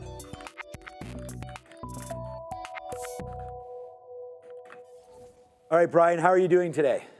I'm doing good, Sean. How about you? Look at you, man. You just look nice and fresh and relaxed, and I love that smile. It's Brian Shannon, everybody, from Alpha Trends. Thank you so much for joining us. It's your Educator of the Year on StockTwits. Thanks again. And author of Maximum Trading Gains with an Anchored VWAP. Very humble guy. I just do that because, hey, I feel like the information that Brian gives us needs to be studied even more. So go pick up his book, Anchored VWAPs. It's a great one right there. So I want to thank you. And thank you for coming on and being a regular on our show, Brian. My pleasure always, Sean. Hey, do you look at weather maps? Do you like to look at weather maps as well as charts? I do. I mean, I like to look at weather maps, especially when I have a sporting event coming on. What's going on? We got a nice big sell about where you're going to hear some good thunder here, I think, in a minute. Oh, there it is. I see. We're about to hit. All right. So if we lose some Wi-Fi, are you on Wi-Fi right now or are you plugged in? No, I'm plugged in. Okay, good. So maybe we'll be okay with that. I don't know if you just saw this. I was talking about Costco a little bit. I like to buy good names. And honestly, they had a great report. And what I was saying to the viewers, that if you come over to my chart here, it looks like it was from, and I'll give you a second to maybe load it up, Brian. But it looks like we had May 30th was their report. And we skyrocketed and we almost took out all-time highs. You know, I mean, there's not that many stocks that were near all-time highs, but Costco was. But now we've had quite a nice little pullback here over the last, 2 weeks, back into a good level of 979 or so. I think that I could probably, Brian, and I don't want to steal your thunder because I hear you getting some thunder right now, but what about if I draw an anchor right here at the highs? Right now, Brian, we're right at that anchor of 983. So your Padawan over here may be learning something from these anchored VWAPs, but you have anything to talk about? We've just broken below that all-time high anchored VWAP. Anything here concerning you about Costco? I think we're at a pretty good spot. Sean, with the 50-day moving average is still rising, so that's a good thing. That's that dashed blue line in there. The solid blue line, which we're on, which you can see has had relevance in terms of support this year and a little bit of resistance. That's the year-to-date anchor. So I think this is probably your area that you're going to want to see hold. If it fails in here, I don't think you have a lot of downside because we've got that 200-day moving average just below. So it's starting to, if it starts to settle down in here, I think it becomes a good buy. But right now, it's probably just a little bit early with these lower highs and lower lows below the declining 5-day moving average since it started its big break right over here. But I think keep a good eye on this one for a bounce because, like you said, it's a quality name. Yeah, I definitely like trading names that are, of that ilk, right? Where you're trying to buy something that we know has good rally potential. And of course, I believe that's one of those. We've had a nice move recently in some of the semis. I'm going to talk to you about SMCI as well. But what a move up that we had in AMD over the last couple of days. Again, last week we did have their AI conference. It wasn't that well received, but then all of a sudden come yesterday, we had a Piper Sandler upgrade, and there goes AMD. And I was lucky enough to get that 118 right there yesterday morning. It was on our sticky note, and I also had a 120 break again right there yesterday. So we had that whole move, and even this morning we had the long before eventually fading out. The reason why I want to talk about AMD is you've mentioned something on SMCI, and if I look at at a daily chart, and you brought this to our attention last week, it sure does look like it's coiling up. Could we see something similar where we have a 9 or 10% move on SMCI like we did on AMD yesterday? I think you got a good one here with SMCI. You still bullish on this name? I am. You know, I've traded it a little bit, and it looks like last Friday was probably a shakeout. I decided today that I'm not going to bother with the stock until it gets above this resistance in here. So I bought some calls just to have a just-in-case position, just in case it does something like AMD did. So I went out to July 18th on those with the 47 strike, and I think you get this thing going. It could see easily, 50, mid 50, low to mid 50s rather is what I should say. Okay, yeah, we talked about it on the show today. I was even thinking, even if you got to break into this 48, where's that top, and then you could sort of make a decision at that point, take your 10%, $4 or $5, break that, and then I think we can go, or you, like you said, you wait for confirmation on that break. I threw up, I mean, we have all these ETFs here today, and really the only green sector that I could find today on our stock heat map was energy sector. So is that something that you look for and say, okay, am I going to trade this strength? Am I going to fade this strength? Do you have any ideas in the energy space? Was there anything that caught your idea or your eye in the last couple of days, especially with sort of this, Iran-Israel tension there? We know how that can affect the energy markets. We saw it move down with CAN, which is the ETF. Some of the solar names today also hit. So would you rather, here, this is a would you rather. I was stealing this from CNBC. Would you rather trade strength in some of the energy sectors that you see as far as USO and oil, or would we look at TAN and some names like a Solar Edge or something like that that just keeps on going lower and lower here? Take your choice, either solar or energy. Would you rather be short solar or long energy, or maybe neither? I think, I won't say neither because that just isn't a decision. Solar seems like it's got problems, and energy seems like it's got some bullish tailwinds. We saw that oil itself was up 2% today. I think that oil has really probably made a very good bottom near about that 68, that as long as it remains above 68-ish, then you're going to see continued strength in oil. The XLE is a little bit extended here. I was hoping we would start to see a pullback emerge here. That's what I was actually talking to subscribers in a webinar about last night, because we're right at the 200-day moving average, and we've just seen a 10% rally here just in the last, since the beginning of the month here. We've seen this market go from 81 to 89, so 10% right into the 200-day moving average. I'd love to see it settle down a little bit, but I'm not sure we're going to get that opportunity. If it pulled back down to the year-to-date anchor down at 86, then I would start to be a lot more interested in it. Some of the names that I've been looking at, Sean, are AR and Taro. And this one, as you can see here, I've kind of drawn in this inverted head and shoulders pattern. It broke out the other day. I'm trying to think, because I don't really. What were the other energy names?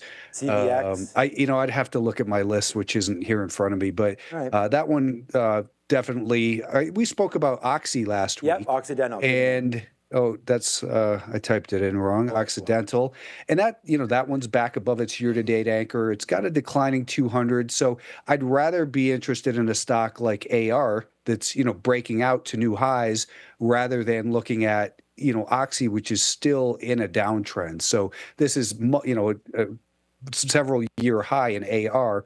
That one looks better to me than Oxy for sure.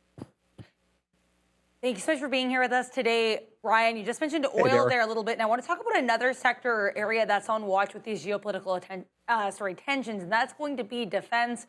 RTX, LMT. There's ETFs as well, like DFEN, I believe is the name. So there's a lot of different ways to play this. Do you have a preferred defense stock right now, or is this an area you're even looking at?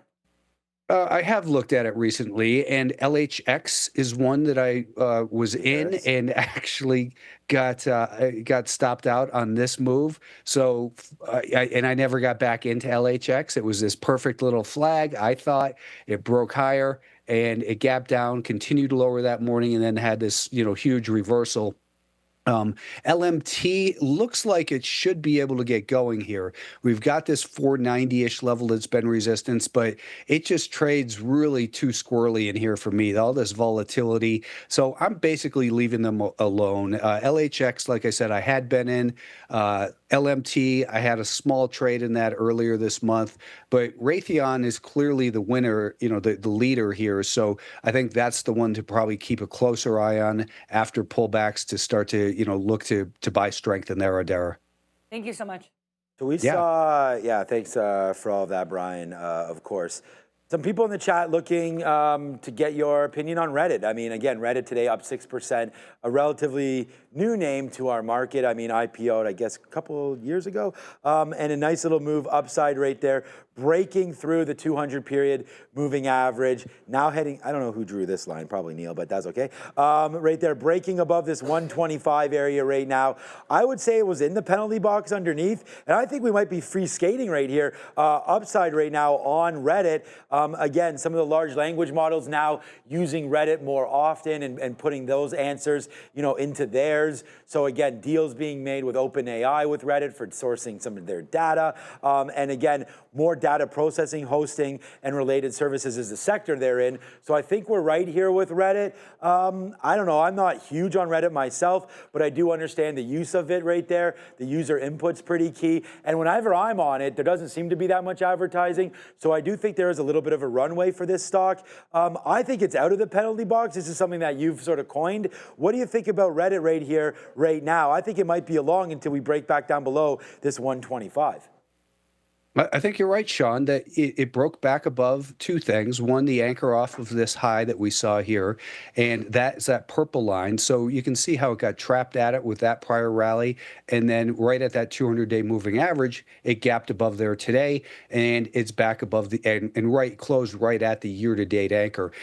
So it gave up a little bit of these gains today. Maybe another day of kind of consolidate, come back into this range, and then I think this is a good one that has the likelihood of being able to continue to trend higher, probably up towards this 155 level initially, and then the next level of interest above would be about 170. So I've got my eye on this one. I'm monitoring it for pullback.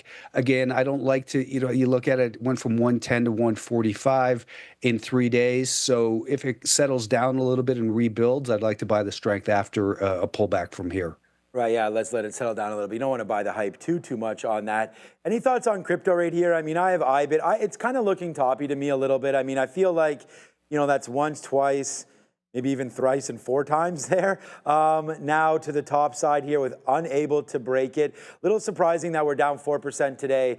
We had some questions about flight to safety. I don't think Bitcoin has solidified itself as a safe asset or anything like that. Maybe like a gold has or silver in this most recent run to the upside. But Bitcoin right now here and IBIT on a little bit of a pullback. I know that this level here of about 57.50 or so coincides with 100K. We got down as low as about 103 or so today. What are you thinking about IBIT or ETHA? Both of them, again, kind of saw some highs and are pulling back into some key support levels, which I feel like they got a hold. And if we don't, maybe we do finally crack that 100 and head a little bit lower into 90,000. What are you thinking about anything in the crypto space right now? Sean, I agree. It's just kind of feeling a little bit tired up here. And this move over the last 3 weeks kind of reminds me a little bit of gold, over in here. And we had a pullback down to the 50-day moving average and recovered quickly. So, the primary trend in this is still higher. Maybe a pullback down towards that 50-day moving average and the anchor off the April 7th low.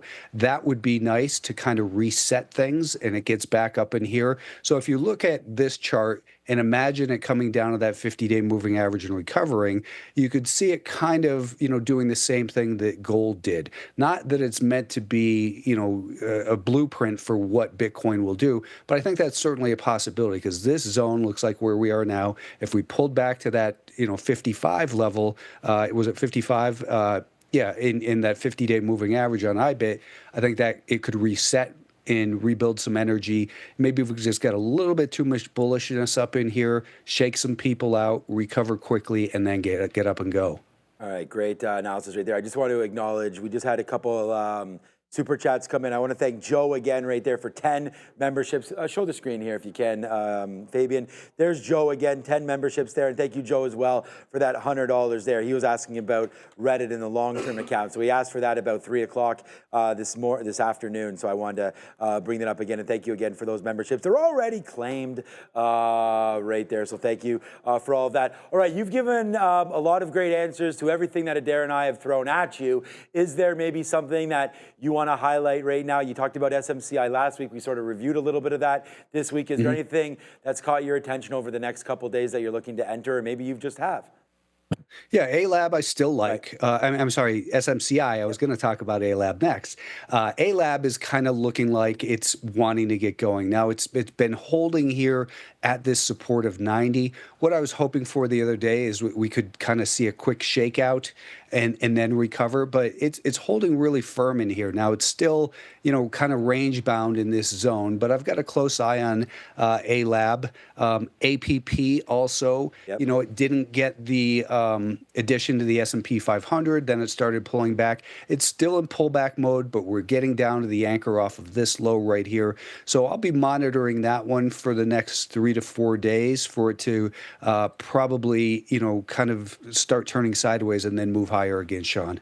All right, so ALAB, a great call. They're still down 30% from January 1st and a 9% short float. So that's definitely an interesting one. All right, it's 4:30, Brian. You lasted through the storm, so we want to say thank you for that. I hope you're safe today if there's a bad storm or anything lightning related out there. This man is the author of Maximum Trading Gains with an Anchored View Up. It's Brian Shannon. You can go find him at Alpha Trends. And you're posting every day. You do I guess a live webinar. Is that weekly still? Twice a month, and then for the X subscribers, I've got one actually tomorrow night. Okay, perfect. So go find this man everywhere at Alpha Trends. Thank you so much. It's Brian Shannon. It's your Educator of the Year on StockTwits. Hats off to you. Thank you so much for joining us one more time. Have a very successful week, and we'll see you next Tuesday. Sounds good, Sean. Thanks. Oh, that's Bye, Brian. Derek. Thank you, Brian. All right. Super chat. There we go. We do have a super chat. If Brian's still there, Brian Shannon, how much money to get you to read Goodnight Moon to me before bed? I don't think that that's going to be an opportunity for anybody to get that book read, but I would say go follow him, be a member, and maybe he'll read that one day on one of his. We have Goodnight iPad. There's Goodnight Moon and Goodnight iPad. Why? Yeah, we have both of them. So Goodnight iPad is really funny. It's it's like a parody. It's a parody one, and it's really good. Go grab that book. Goodnight iPad. Okay, just a real quick one here for roll call because I got to get out of here. I've got a date with my son and my father. We're going to go to the driving range, hit a little bit there, and again that should be fun. So thank you to JoJo right there. Oh, sorry, JoJo. Well, was I saying Joe before? Sorry, JoJo. There it is right there. JoJo with the $100 and the super chats. Thank you so much for that. Michael P. DeRider has been here the whole day, I feel like. Shout out to Michelle Meir and everybody else is there. Hey, man, there he is, DJ 2 a.m. With the little Sean emojis there. There's also there's his. Yeah. And there he is right there with the Adara emojis as well. David, thank you so much for your super chat there. That was pretty funny. Stevenson Etienne is here. Volky's here. Chris and the usual suspects. So, hey, man, it's been a great day. I feel like really positive vibes, even though the market has been some negative news, and we do feel heavy-hearted about all the destruction that has been happening, and we don't wish for any of that to continue. But it's given us some great trading opportunities, as you can see. The scrolling chat still going there. So hey, it's Adara, it's me. I was gonna say, on a scale of 1 to 10, how tired are you? 11 and a half. 11. All right, we got to get out of here. We'll be good to go tomorrow morning. Yes, you will. Yeah, hopefully. Maybe not. We'll never know. Catch Adara and myself and the rest of the crew tomorrow. We got to give a big shout out to Brian. Thank you so much for joining us again, Brian Shannon on the show. That's Adara. I'm Sean. That's Fabian over there on the ones and twos. Thanks for enjoying the show. We're back tomorrow at 8:30. Until we see you, ciao for now. Ciao.